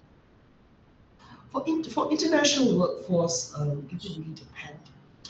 Um, for instance, we have Okay, this has not happened at my current company, but it's happened to me in my previous experiences, where we have an employee that is on assignment, that is attached on paper by our documentations, is hired by our office in HQ, for instance. But they are on assignment in Malaysia, and they have not sort of separated themselves from our entity in HQ, but they are now on assignment for a long period of time here based in our Malaysian office. This happened in my previous experience. How do we go about this? Right? It's its own situation. There is some gray area. How do we go about calculating the correct tax computations for this person? Right? This is where you have to sometimes consult with HR consultancy firms for the proper advice, because this does not just cover local labor law regulations but other sort of topics as well. We're talking about immigration law. We are talking about we're talking about tax laws as well. So this is where sometimes the HR personnel does need a little bit of help. We are not able to do everything ourselves, given that with all topics in place, it will create its own situation. So we would need to then refer to experts that have been doing this for a long time. Um, Given that in the purposes of being relevant to the question, I want to answer the question as well. I would say that for our local workforce, it is standardized. We have a localized approach. Um, it's very, very, I would say, straightforward. I engage with, for instance, I engage with the people managers if there's a change in salary, if they're making commissions, I understand the number. I would then go about computing the number and then making sure that we have the final amounts of the computations. And then that will be released to our finance manager to then disburse into our employees' individual bank accounts. This will be the localized approach. I would say for the EA forms that we receive every year, this would be something where I would need to ensure the numbers are correct. Basically, as you would call it in Malay, it's a charuman. So it's basically an amount that reoccurs that you add up over a period of time. So it's the cumulative amount, essentially. I need to make sure that these numbers are correct. If the employee has received any kind of benefit from the company that is not tax deductible, that does not allow for a tax refund, I need to make sure that's on there as well. The full process, I would say, for myself, we do not have a set policy in the office for how we go about doing, the compensation. But I would say that would be in a nutshell, sort of the localized approach. So we go about approaching the manager, see if there's any increases of salary, the commissions of that given month. If anyone is receiving bonuses, we would then compute the numbers. Given there's a certain percentage that EPF tax, EIS, SOXO is received, but I would say for in the international workforce, it's slightly different. If we have someone on assignment coming to the Malaysian office for an extended period of time, we would need to engage with consultancy firms, or perhaps even your lecturers would be experts on this topic when understanding what would be the relevant tax or the relevant sort of deductions or the relevant payments that the employer needs to make on behalf of the employee that is perhaps attached to the headquarters of the company but is in Malaysia for an assignment. I think that would be how I would answer your second question for into the international workforce. But for the first part of the question, it remains standardized and localized for all of our local employees. Oh, so for Tetonica, it's not standardized or localized, it's standardized and localized. Yes, correct. Standardized. Sorry, you mentioned not standardized and localized, yeah? For the second question is I thought Tetonica apply is either standardized or localized, but I didn't expect that Tetonica gain my expectation through standardized and localized approach. So Yes, that's I would say so. On paper, Adam, we don't have a set policy in place on how the HR personnel goes about initiating the payroll process, right? So like I mentioned, I approach the managers, I receive whatever bonuses, commissions are in place, any salary increments, I then make the computations. I would say that in essence, the process is similar with our other offices, with our offices, for example, Singapore, Australia. It is standardized, not very standardized, but still standardized, but definitely very, very localized. EA forms are very localized. HRDF levy that you guys learned about, I'm sure you've heard about it, is localized. Not every country has this SOXO EIS. So SOXO is in place if, let's say, you lose your job, you'll be able to receive a small amount, a sum of money during the time of your unemployment, right? So there's some things that are not applicable. Some countries have, some countries don't. So it's different. But I would say across our offices, definitely standardized. I think that's the very basic approach to it. But there could be some discrepancies compared to other offices, right? Some countries have a ridiculous amount of tax that they take from you, around 40%, 30%. So that would constitute a different process as well. Some have to make sure that in their pay slips, their taxes are duly noted for the authorities. It comes with different flavors, different needs and requirements. I would say as a whole, it's pretty similar with each other. Okay, so that answer for the second question. So let's go to the third question. Is there any challenges related to Yes, complaint? for expatriates, yeah, yes, that's Uh, the. oh, I think you're waiting for that question for a long time. I would say that previously we hired an expatriate to join. Okay, if you're asking me about the Malaysian office, if there's challenges with expatriates, I would say yes. Um, Given that I think in Malaysia there is some amount of gatekeeping from the Malaysian government to make sure that the available jobs in the market are are for Malaysian people, right? You don't want to have an influx of foreigners coming into Malaysia to receive employment, and they would be taking jobs away from local Malaysians who would be equally as talented as anybody else out there. This comes with a lot of headache for myself. There are forms and documents that you need to engage with our immigration department here in Malaysia. You would also need to ensure that you receive the necessary permits from the local labor office as well. You need to make sure that the appropriate forms are filled up. And there's this common sort of understanding that when dealing with government agencies, they tend to be a bit slow. They are sort of, you know, they have a lot of applications, they have a lot of people coming to them. So there might be instances where, Malaysian government offices can be seen to be slow, ineffective, inefficient. So this is something that you have to take into consideration as well. I would say there's the top three things with the compensation for expatriates would be the tax that they need to pay. It's of a higher amount. They can also opt to forego EPF, SOXO, EIS, so they only pay tax. It really depends on sort of the plan that they are looking to, what they want from their end as well. They're able to choose. Also, with expatriate employees, you need to go about creating the necessary accounts for their taxes. For taxes, you are able to receive a tax refund if you make purchases of your medical needs. If you have a gym membership, the government does reimburse you a certain amount. So the initial stages of creating these accounts can be very difficult. There's the necessary forms that you need to fill. And if you were to visit these websites, for example, the Immigration Department, Labor Law Department, the Tax Department, their processes tend not to be very streamlined.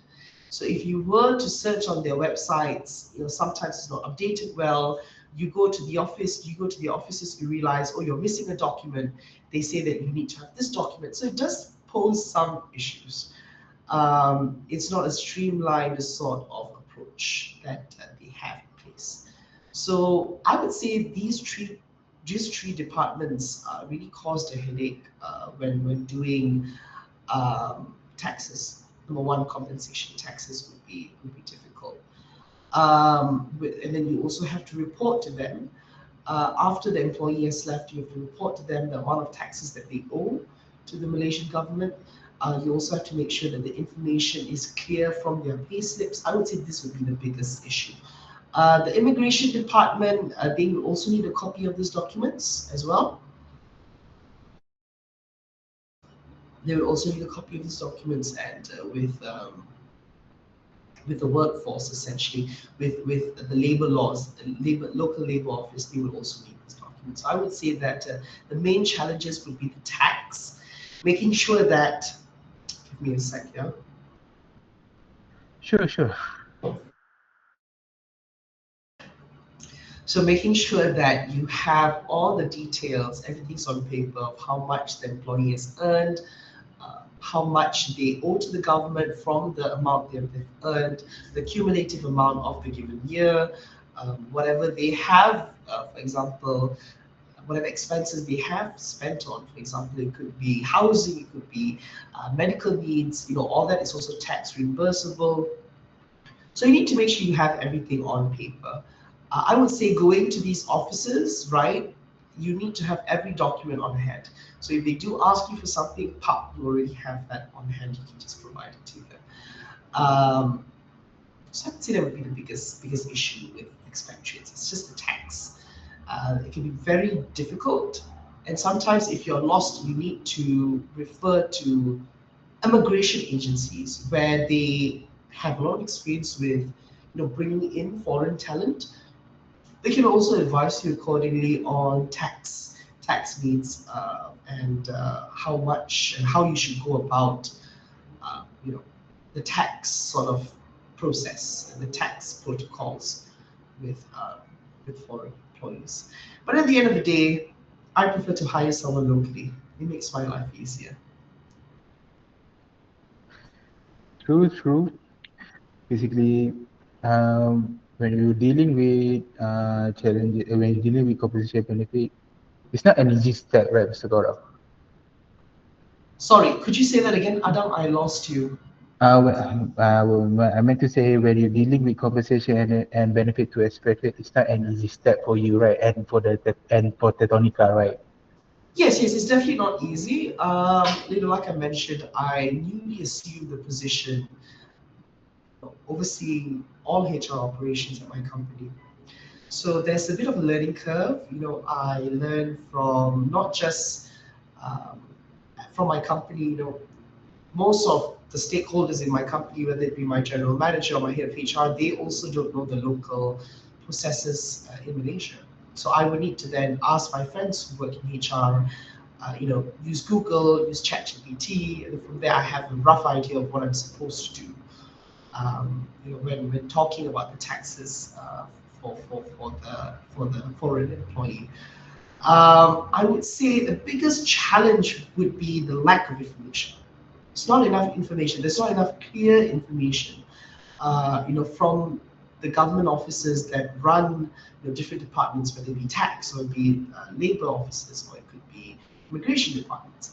I hope that perhaps maybe in the future they would allow this information to be um, transparent, that everyone has the access to this information, and I can bet my money on the fact that I think even for the lot of you that are currently studying, I believe a HR course, HR program, I think it's not even clearly shared how, for instance, certain processes or protocols, procedures for these kind of things, whether it be immigration, tax, related to employment. I think it's not. I think they give you the basics, but in the end, you have to go out there in the real world and do it yourself for you to understand completely. Okay, so highly noted on the the challenges on compensation benefits. Like you said, it's not an easy step for all companies to deal with expatriates, right? I would say, yeah, just for expatriates. Just for expatriates. Okay, so we just end the section three question. We just do for three questions only. Can we skip to the next section, our last section for this interview session? Mr. Gaurav, so generally, for our section 4 is about general internet human resource management challenges. So before we begin, maybe do you want to take a 5 minute break? You want to do something before we continue, or you just want to continue? Yeah, we can continue. We can continue. Okay, so for our last section for this interview session is about general international human resource management challenges, and basically is between you and Tetonica dealing with any challenges that you face or your company face. So for the first question, from your perspective, what are the biggest human resource management challenges when managing a global workforce? I think it's the differences in culture. That would be the biggest challenge we face in human resources. I think culturally, across uh, different groups of people, we have different sort of social norms, social standards. Um, I would say most of Europe, especially parts of Eastern Europe, Western Europe, they have their own sort of cultures in place.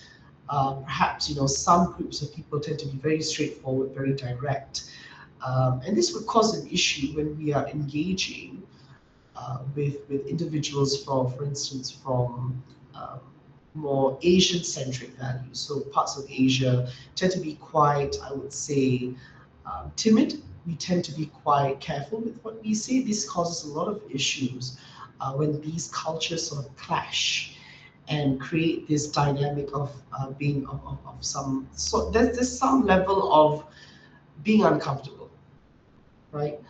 I think this is something as HR personnel we try to ensure that everyone acts in accordance to sort of a general sort of human, um, like a general human standard, how you go about interacting with certain groups of people. We encourage people to not ask too much questions. We encourage people to not ask too much questions about your personal life.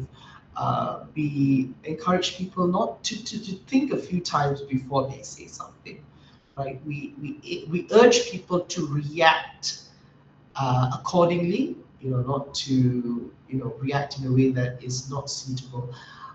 This kind of conversations can be a bit awkward, because we are sort of dissecting the fabric of human interaction, right? People interact differently here. There's different sort of, I would say, cultures, different ways that we share ideas, different ways that we disagree with people, different ways that we understand dynamics, let's say between manager and employee.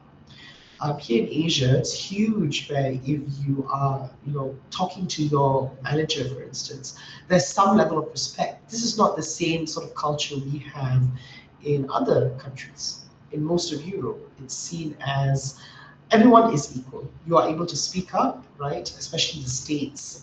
Eastern Europe tends to be a bit more traditional. Western Europe tends to be a bit more open. So there's a difference in culture. Japan is known for these sort of Asian values as well. So we need to understand when our employees start engaging with each other, when my local Malaysian employees are engaging with our staff in Japan, I sort of am quite scared that we do something we're not supposed to. So it's very important that we as HR personnel understand sort of the social norms in a given country, and we advise our staff accordingly to approach them in a certain way, not to do anything that could be seen as disrespectful. And we encourage them to be just have a very standard sort of uh, human interaction, very standard, general sort of human standard. Not to be too much, not to joke around too much. Let's be as neutral as we can. Be as normal as you can. It usually results in the least amount of complications, right? So that would be my answer essentially. There's definitely challenges. I think the biggest challenge managing a diverse workforce, across all of our offices would be the culture. It's very hard to get people to understand different cultures, especially here in Malaysia. I think the biggest problem is that some parts of Europe enjoy to drink. So if we have our, for example, stakeholders coming from Europe, coming to Malaysia, asking us out for a drink, right? We would politely decline, and they would see that as rude. So you understand that there's a difference in belief. Most of the, for example, like I mentioned, my workforce is mainly compromised of Malay people, comprised of Malay people. So uh, Malay people, majority, I would say all Malay people are Muslim, right? So this would then affect their beliefs. They're not allowed to consume alcohol, and turning down an invitation can be seen as very rude. So you need to understand that there's a difference in belief. And I would then step in and say, "Oh, I'm sorry, most of our workforce here are Muslims and they're not allowed to consume alcohol. So perhaps we could go for a dinner instead." That's how you step in and you mitigate any kind of misunderstanding accordingly because they don't know, right? The things that you don't know, well, you don't know what you don't know. So it has to be thought, someone has to tell you, then only you would know. So that would be sort of where the conversation starts. Why can't they drink? Then you explain to them it's part of the beliefs. As a Muslim, they're not allowed to drink alcohol. Why are they not allowed to drink alcohol? Well, the belief is that you drink, you become disorientated. It's more likely for you to do something stupid. That's the understanding. I wouldn't say stupid. So you would be saying whatever they are doing is stupid, right? So you just use very general language, not nothing, not you use neutral language, right? So they believe that it could be disorientating, and that would not be something that's encouraged. So that's how you start the conversation. There's definitely overlap of culture. There could be some similarities, there could be differences, and then this exchange of culture, which is very good. So you get people to understand, I think the general consensus with Europeans, and then they understand, what is a Muslim. They have in their head, perhaps what they see as a model Muslim is anyone from Arab, from an Arabian country. But there's also Muslims here in Malaysia. They don't understand that. They're a bit confused when we share to them, oh, this part of Southeast Asia, everyone is Muslim. So we need to educate and teach as well, because like I said, you don't know what you don't know. So when you say that dealing with international or global workforce, and you say that um, trying to me try to avoid the miscommunication when we like I said, like me as a Muslim, some of the client want to invite us to maybe have a drink or something else, but when we decline it in a polite way, but sometimes they also seem that is their way of saying that, oh, I think I'm offended of you declining my invitation. Like what I know in Germany, when you decline in Germany or in South Korea, when you declining somebody's invitation, maybe somebody that is older, that seems that is impolite, right? Mr. Gaurav. Yes, I would say, I'm not exactly familiar with the exact locale and what they are offended and not offended by, but I would say, as a standard, rejecting someone's invitation, a majority of people will not like that. So you take that into consideration. So in the manner in which you decline someone's invitation is very important. Um, it could be anything. So if, let's say, you speak over someone, you cut someone off, we take everything as something that could potentially offend. To your point of, in Germany or in South Korea, if you are to reject an invitation, it could be seen as rude. Even I would see it as rude, right? Even perhaps your friends would see it as rude if someone were to invite you to, let's say, go out somewhere. It's very natural for us to be hurt to a certain capacity. So it's always important for us to understand anything that could potentially offend, we avoid entirely. Or if, let's say, it's a conversation that we need to have at that point of time, then let's have that conversation. So in the instance of, let's say, my stakeholders from HQ want to come to the Malaysian office, they invite us out for a drink. At that moment, you have to reject the invitation because you can't go with them, right? And thereafter, you would need to reject politely. Obviously, it has to be done. And at the same time, if the situation allows, you can also educate. That's very important. It's something that we try to instill when discussing diverse workforces, that an explanation allows for understanding, and understanding allows for familiarity. You understand people. It allows you to be familiar, and then that then forges any kind of bond, whether it's a working relationship. Let's not look too far. It helps with understanding among races. We have a diverse sort of diverse racial landscape in Malaysia. Do we know everything about each other? For example, if you are Indian or you're Malay, do you understand entirely, sort of the norms within the Chinese community? I don't think so. A lot of us will say yes. A lot of us are still perhaps um, ignorant, or we just don't know. So I would say that, to answer your question, I think it doesn't really matter with the locale. It's understanding what could potentially offend, and if you could avoid whatever that could offend is good. But if you have to, then you would need to perhaps say something or do something that could potentially offend, because it's the best thing to do. So in this case, it would be to reject the invitation, and you explain, right? And it produces amount of understanding, and understanding will forge bonds. So that's my take on it, just to sum it up for you. Okay, clearly understood about that.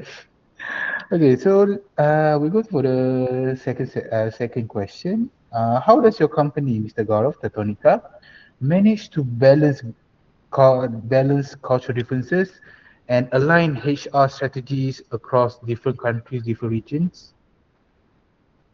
Balance cultural differences and align HR Mm. strategies. Yeah, Yeah, in different cultures or different region, countries like that. right, right.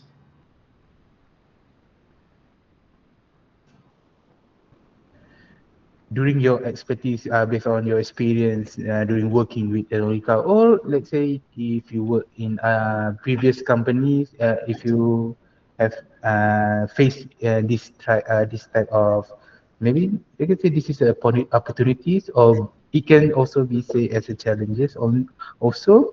So maybe in Tetonica or in your experience from the company that you work in, balancing cultural differences and how you aligning HR, have HR structure or something when dealing with different countries, different cultures, or different regions or different communities.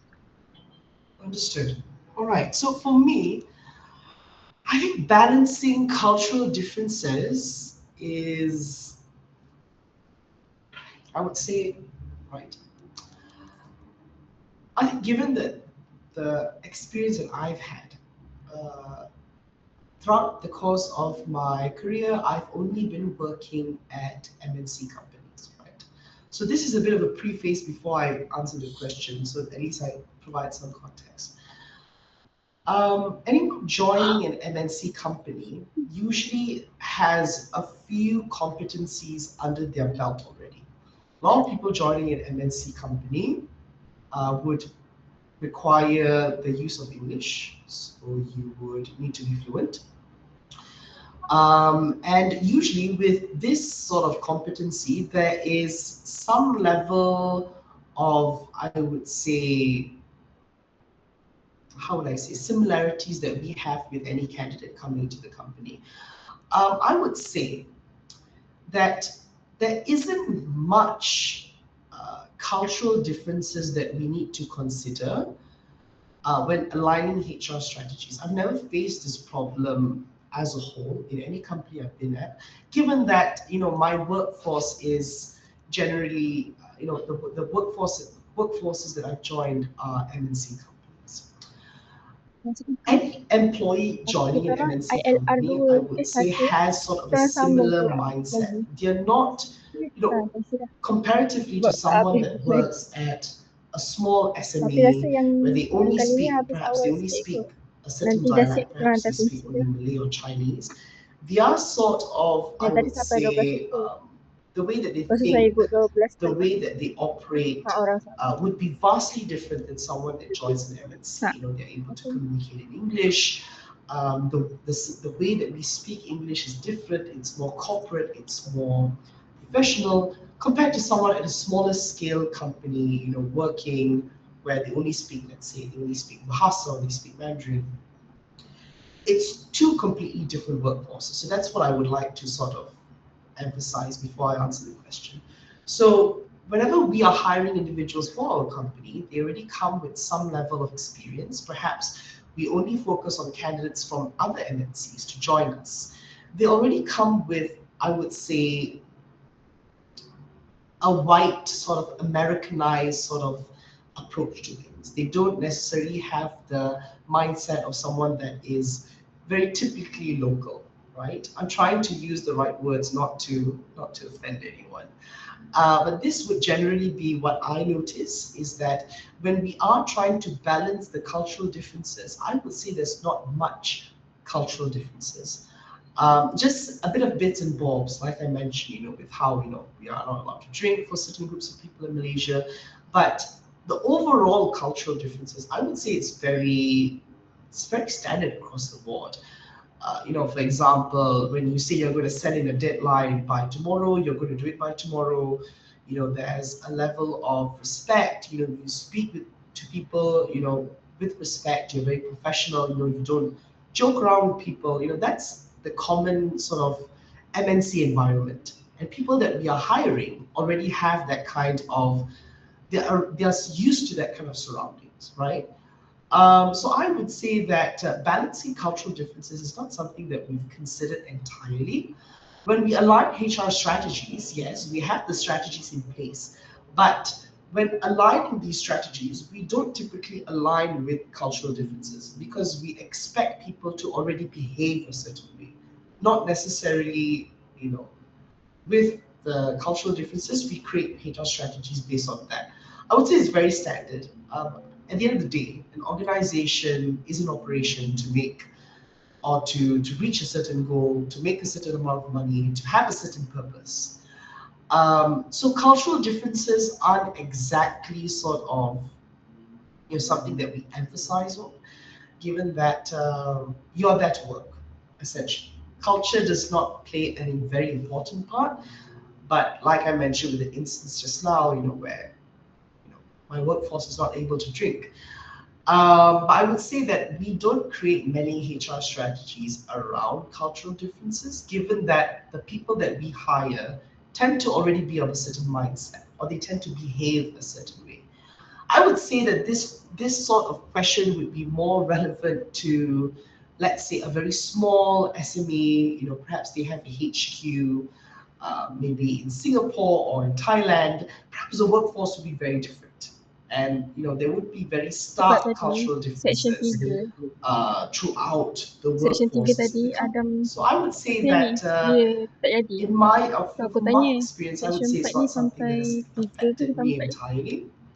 Kalau sampai Um, 3, next question but if kan we Nasa are to kerja create dekat a HR rumah dia. strategy, Dua. Oh, dia it's habiskan. same across the board. We have So that dia buang applied HP to lah. all of our offices across the globe.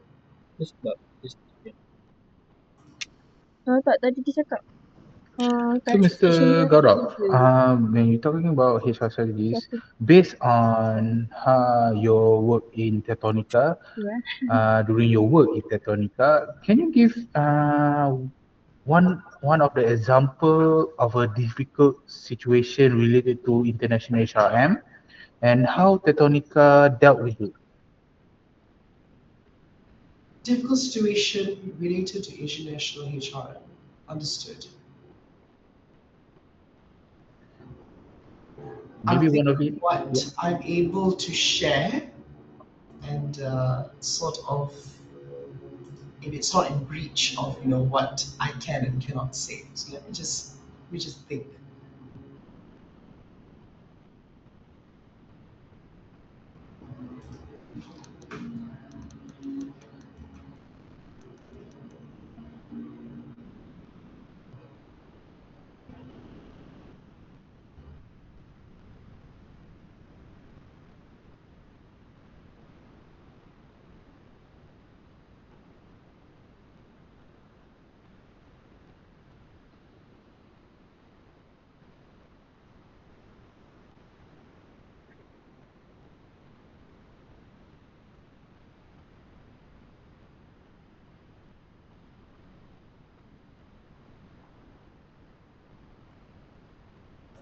Right. So I think for this question, I would like to Sorry, go back to what I mentioned just now.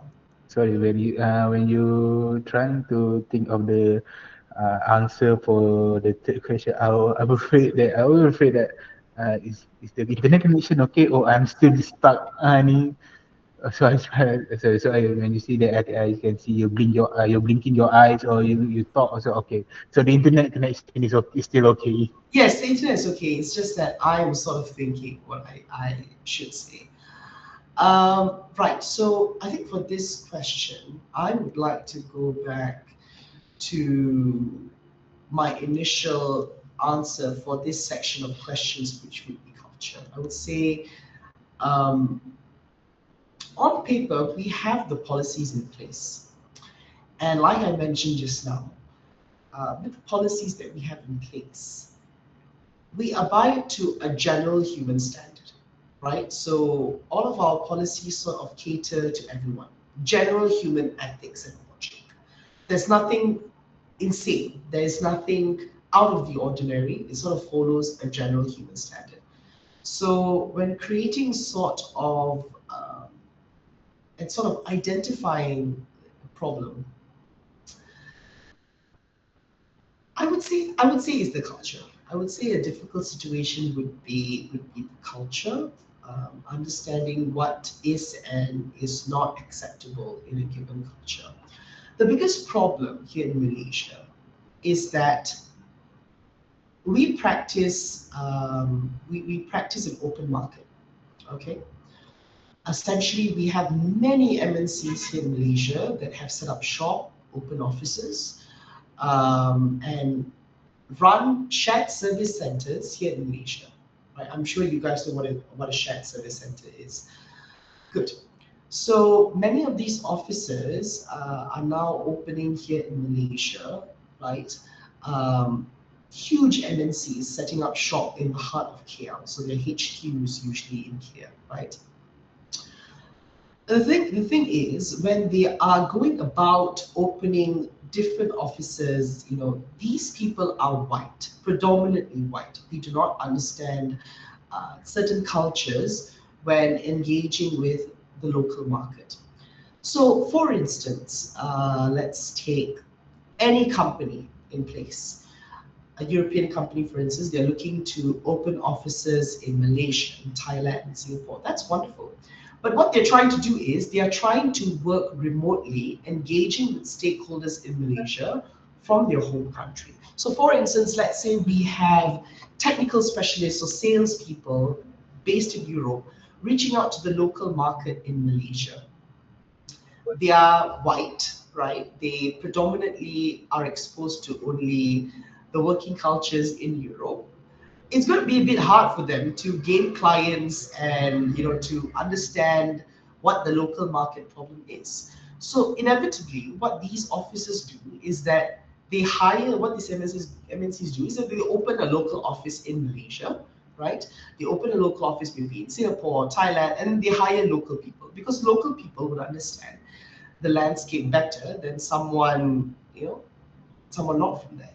So I would say this is the biggest problem that MNCs in general face, and even Teltonica face, to be very honest with you, Before we had offices here in Malaysia and Singapore, our team in HQ were trying to penetrate the market by themselves in Europe.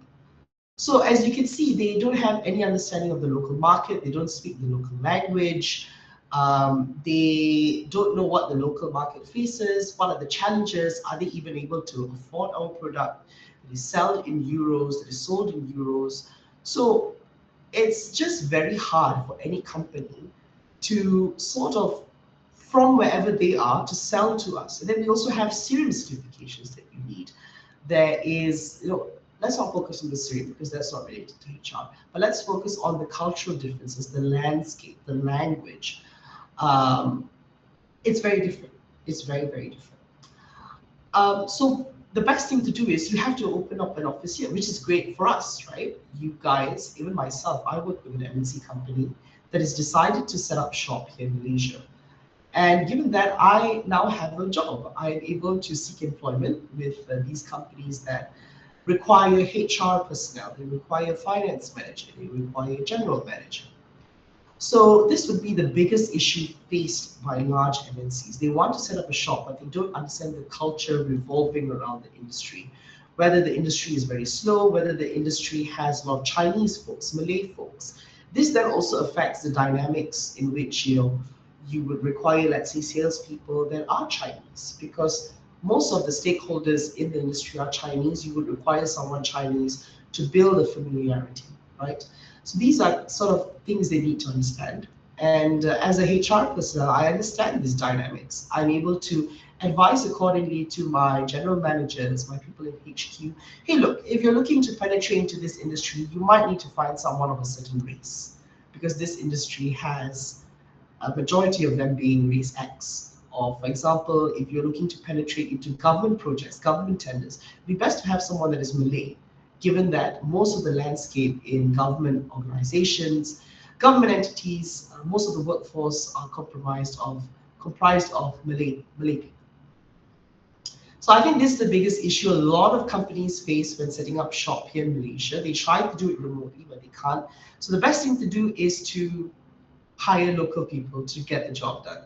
It makes way more sense than trying to reduce your operations costs, but without any results, because you can't be the person that's doing sales from far, far away. Or you can't be building business relationships from far, far away. You need to have local people penetrating into the local market. So it's better for the company to like, and for the company who want to expand to penetrate to other countries, better to hire local staff rather than sending maybe from let's say Tetonica want to open a branch in like you said Europe, but we like they send workers from Malaysia to Europe to operate in their country, but the what we call the employee from Malaysia does not know the maybe the culture, maybe maybe how the community in Europe, communities in Europe live. Maybe there's something that they need to they can do, but Malaysia cannot do. So better to like employ any local staff rather than sending people from Malaysia to Europe, like I said before, from Malaysia to Europe. To you can say it can be a beneficial, like reducing costs, maybe not more of a HR training to them, but because local people in Europe know their culture, how they manage their community, right? So basically, it's like that, Mr. Gaurav. Yes, I would say so. I think just to correct you, Adam, you mentioned how we would bring Malaysians from Malaysia. For example, they're setting up shop or they're opening an office here in Malaysia. We would then bring the Malaysians to the HQ to learn about the business, or you could do it remotely, and then we send them back to Malaysia. That also works fine. Let's take a local MNC as an example. So I believe all of us are familiar with Petronas, right? Petronas is huge. They have offices across the globe. But Petronas does not hire Malay folks to work in their individual offices that are outside of Malaysia. They would hire local people from the respective countries that the office is opened at. So Petronas has offices in many parts of the world. But the best approach to it would be to hire local folks to because they understand the business better. They understand the business. They would have more understanding. This would be something any HR person will tell you is that culture, language, expectations of social norms are very important when we are engaging for business relations. This is very important, right? Um, so this is what I, as a HR person, will tell you. You can go ahead and try to do sales from wherever you are, build business relationships, but it'll be hard. So we need to always take culture into consideration when we're trying to forge these kind of business relations. You need someone that you're familiar with, essentially. So I hope I answered the question, Adam. I'm not too sure, but cost wise, I think you mentioned cost a little bit there. Yes, cost wise, it would be more expensive, most definitely, right? Finding people, opening an office, the equipment, right? It's not cheap. But there's no other way. If you were to just DIY and do it yourself, it's going to be very, very hard. So in the end, that's why we have so many MNCs in Malaysia today.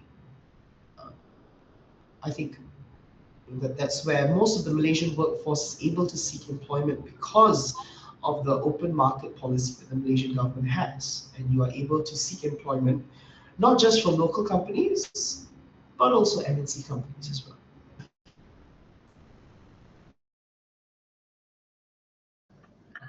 Okay, so like I expected for this interview session, I thought it will be below 20 minutes, but it's beyond my expectation. So Yes, yes. thank you so much, Mr. Gaurav. You clearly explained a lot basically. So we just stop at the third question. So we do not need the fourth question. Basically the fourth question is only for Oh, maybe an emergency kiai question. kau Maybe sama. when we thought that maybe the interview will be Ha, below than 30 minutes, but dia tak start especially tapi but not expect to dah be gitu lah. more than that. Kau So tunggu. you just explained a lot to us. Maybe Boleh lah we kirim just kau gain a link. lot of insight. So thank you for that, Mr. Gaurav. So we just end on the third question of the section Hmm. 4. Is it okay, Mr. Okay. Gaurav? Yeah, that sounds good. That sounds Okay. good for me. So thank you again, Mr. Gaurav, for sharing your valuable experience and insight with us. And this, honestly, for my perspective, this interview not just surround me and my group or other people with the knowledge of human resource. It's also to make us prepare or manage and know our responsibility in managing employees inside or outside of the company. So during the interview session, you just give us insight from A to Z. Your insight will greatly enhance our understanding on the practical challenges in international human resource management. So thank you again, Mr. Gaurav. So before we conclude this interview, is there anything else that you'd like to share with us and other students that will likely be inspired to enter the field of international HR? Right. I think everything has been sort of shared. I think that with the I would say the start of because I don't think so during the earlier stages of the universities in Malaysia, the course of human resources or the program of human resources was something that was in place at that time.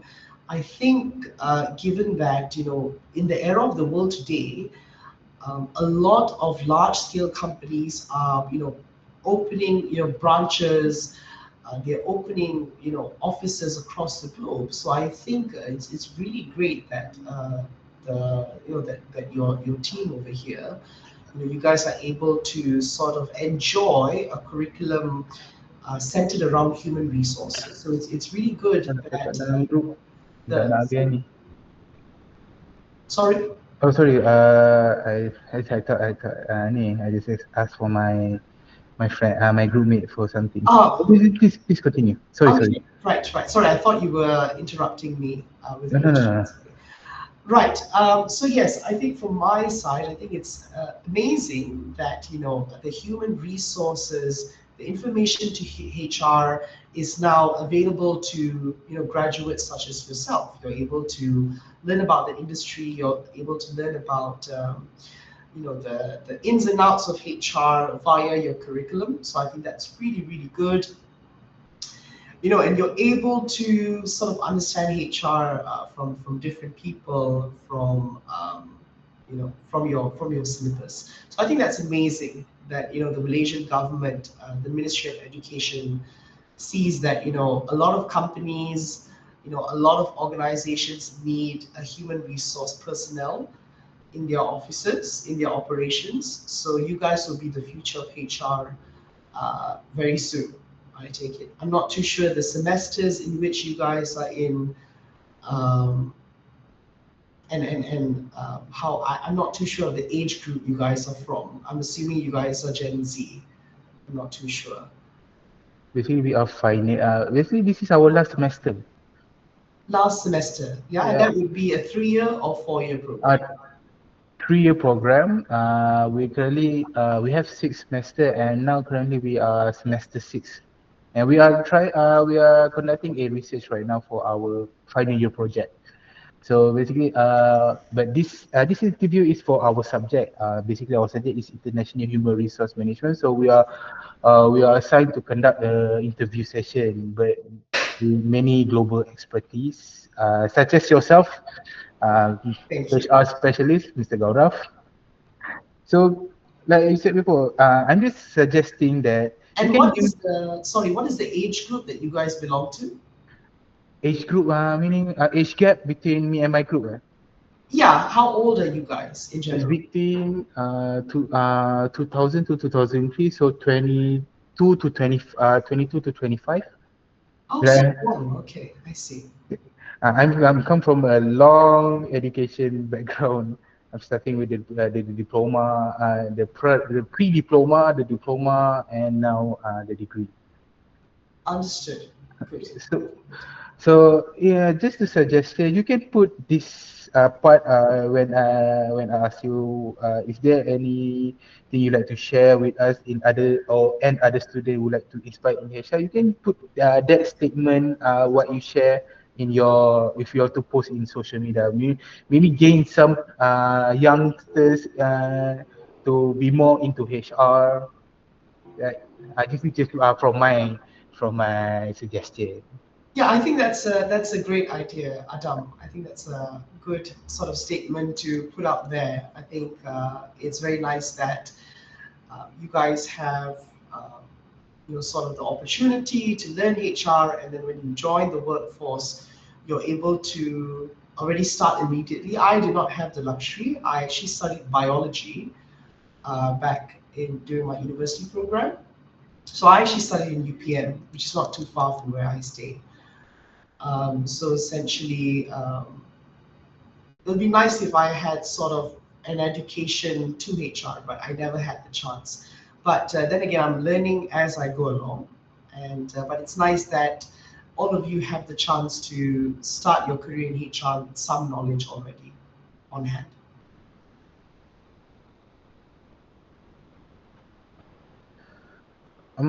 So basically, like I said before, when we are trying to find some HR to interview with, suddenly my TikTok just scroll. I just scroll, and suddenly your profile appear in my FYP. So that's why I try to contact you. Maybe you are interested, and thank you so much for participating in this interview session, Mr. Gaurav. It really meant a lot to us for your agreement to participate in our interview session. And we will make sure that all of your answer during this interview session will keep it as PNC as possible, because all of your answer will be for report purposes only. Understood. That's good. no matter if you guys are looking to publish a video, publish, anything that you like to post on your socials, you have my full consent. No issues on that at all. It's just that something that I would like to highlight. I'm not too sure, Adam, if on the earlier stages you mentioned to me that will be recorded. Just something for you guys to take note. Perhaps if you're dealing with someone else, sometimes with HR personnel, we tend to be we tend to be quite strict Oh, yeah, yeah. with PDPA, Personal Data Protection Act. It's very important that we remain private and confidential if the individual wants it so. So just maybe something that I sort of overlooked if you did mention, but if you did, then that's amazing. But from my end, everything that was shared is something that I cleared out with my superiors. So I just made sure that whatever I was not meant to share, I didn't share. So you guys are free to use this material however need be. Yeah. Uh, True that. Sorry for not mentioning that. I saw that earlier that maybe in Google Meet we can see the recording icon, right, Mr. Gaurav, right? But we use an external device. Maybe in my group, maybe we use the other laptops. Maybe all of us recorded the what we call the interview session, but not in Google Meet. Meaning in the in desktop version. So that's why you cannot see, you cannot know that we recorded or not. But we actually recorded. Understood, understood. Yes, I that's fine. An external sort of software is fine.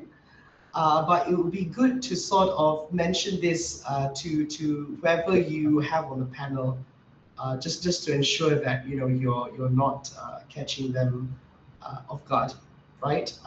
That's just the only point from my end because yes, like you mentioned, usually if you were to record on Google Meet, an icon will be visible whereby everyone is um, sort of informed that a recording is happening. But if you're doing externally, it'll be best to mention To mention, okay. just so you guys don't get into trouble because Okay, okay. it tends to be a personal sort of. I wouldn't say it's a privacy issue. Okay. So, okay, honest to say, this is our first time dealing with uh, outside people like yourself. Yes. Like where we deal with somebody that we know, maybe we can tell. But basically, we with you, we try to keep it as professional as we can. Yes.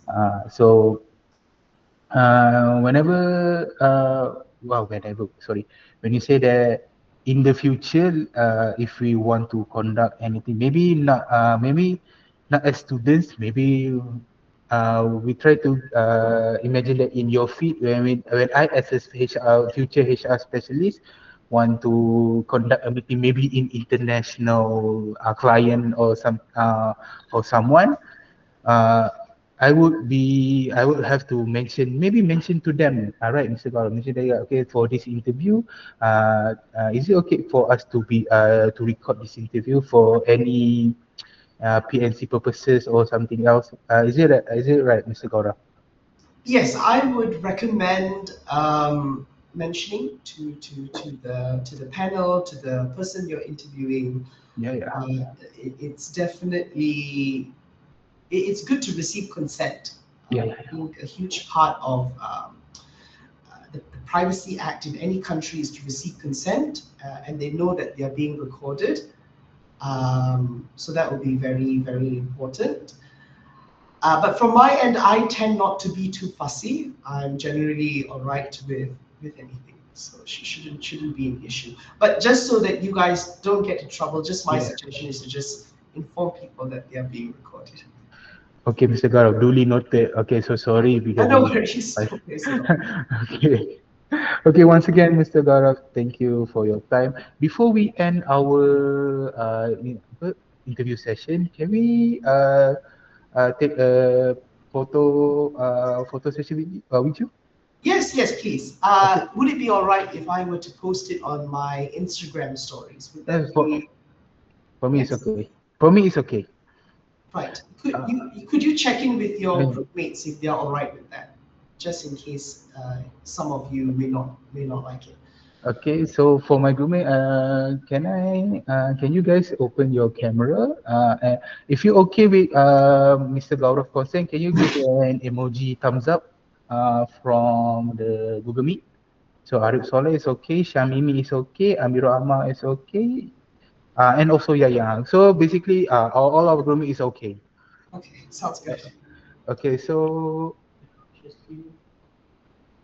screenshot, yeah. Okay, so we just do a screenshot with you. Okay, so for our photo session. Okay, so I didn't see Mimi over here. Wait, yeah. How do I make? Okay, tak apa. Okay, Mr. Gaurav. Okay, are you ready? Okay, okay, Yes. okay. Okay, ready. One, two. Okay, one, two. Okay, this is an external device. Okay. Okay, can you see, Mr. Gaurav? Okay, you can do a freestyle or anything that you want. I will send this photo to you after the meeting, okay?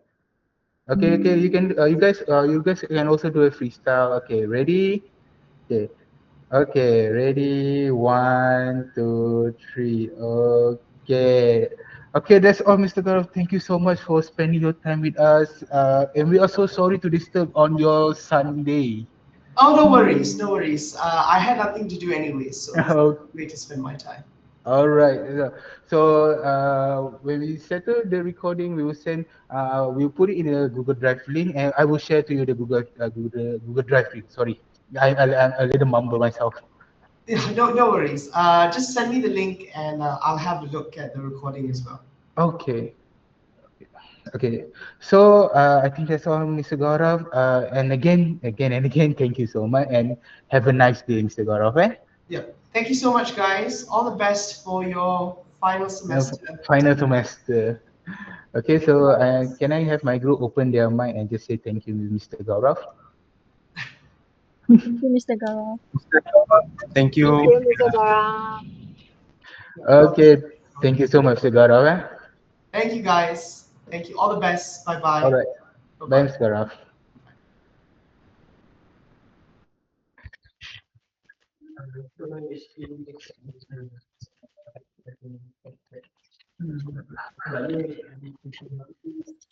Thank you, Mr. Adam. Nak tanya, Jap, jap. Kenapa? test division bila? Hah? Ya, ya, ya. Sekejap. Okay, aku tak dengar sebenarnya ni. Buka sikit. Mic siapa aku tak dengar. Mi, kau cakap apa tadi, Mi? Alamak. Aduh, sebut salah saya kat ni. Yayin sini ke masa? Yayin rasanya tak balik lagi kot. Oh, Yayin tak ada. Tak apa, nanti dia sendirilah. Tak apa, you guys just dengar. Tak apa, yang meeting tu, yang meeting lah. Yang bahagi tugas tu nanti mak kau bahagikan lah. Nanti kau buat wheel of name. Siapa yang buat nombor apa. Kau ikutlah kalau kau nak buat. Allah, kuat sangat. Ikutlah kalau kau nak buat meeting, nak bagikan tugas ke ataupun kau nak terus kau buat wheel of name ke apa.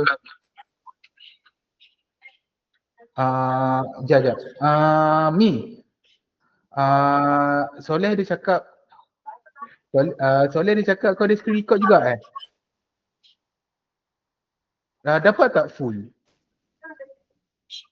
Macam Soleh dia ada part yang section 3 tu dia dah stop lah eh?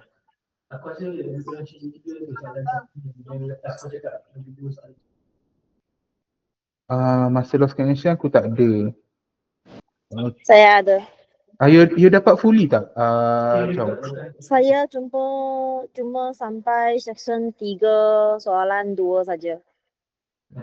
Sebab masa tu soal 12. Okay. So kau ada sampai mana? section 3, soalan 2. Kira ada 4 section. Ni kau punya sampai kau dapat ke tapi kau record tak hujung-hujung tu?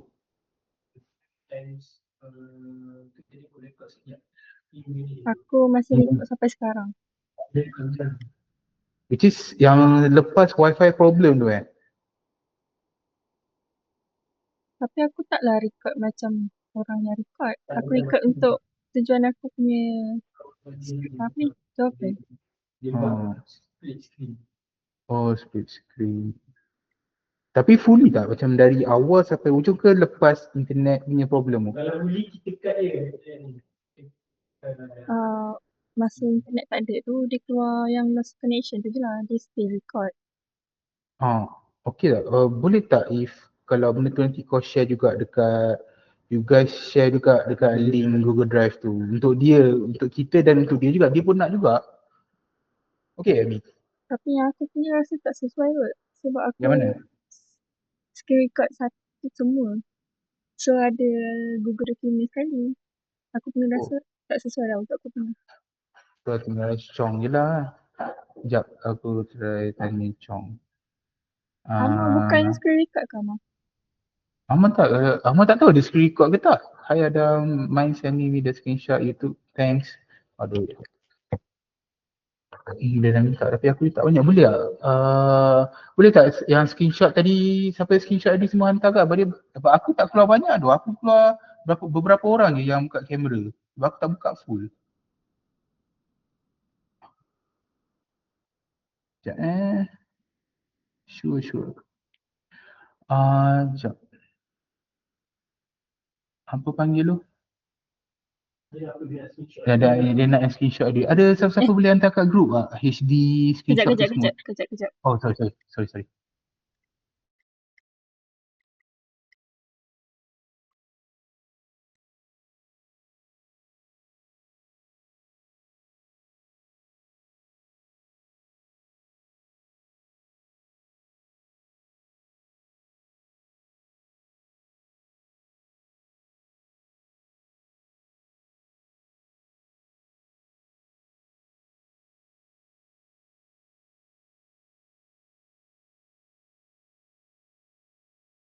Aku dah send tapi Wendy tak nampak. Dengar Rick.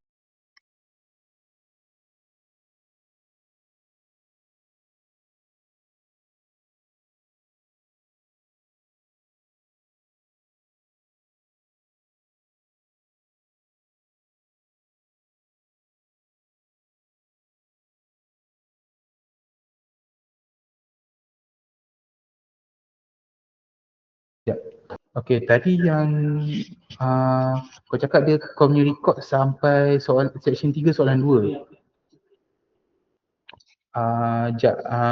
Mimi record kau record sekali sampai hujung kan? Okay. Tunggu sekejap bagi aku masuk. Okay.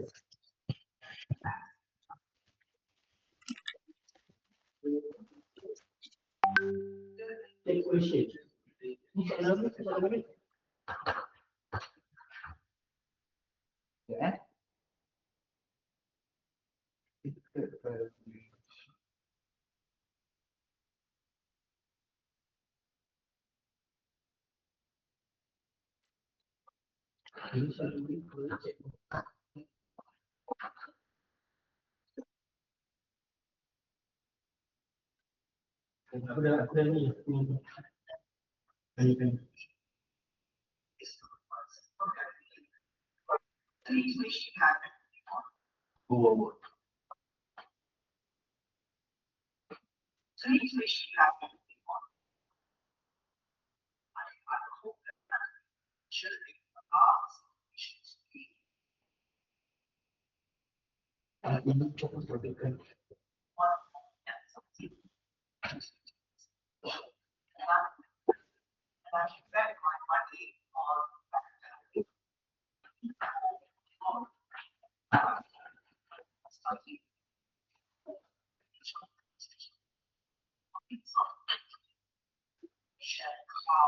Panjang ni, aku salah ni.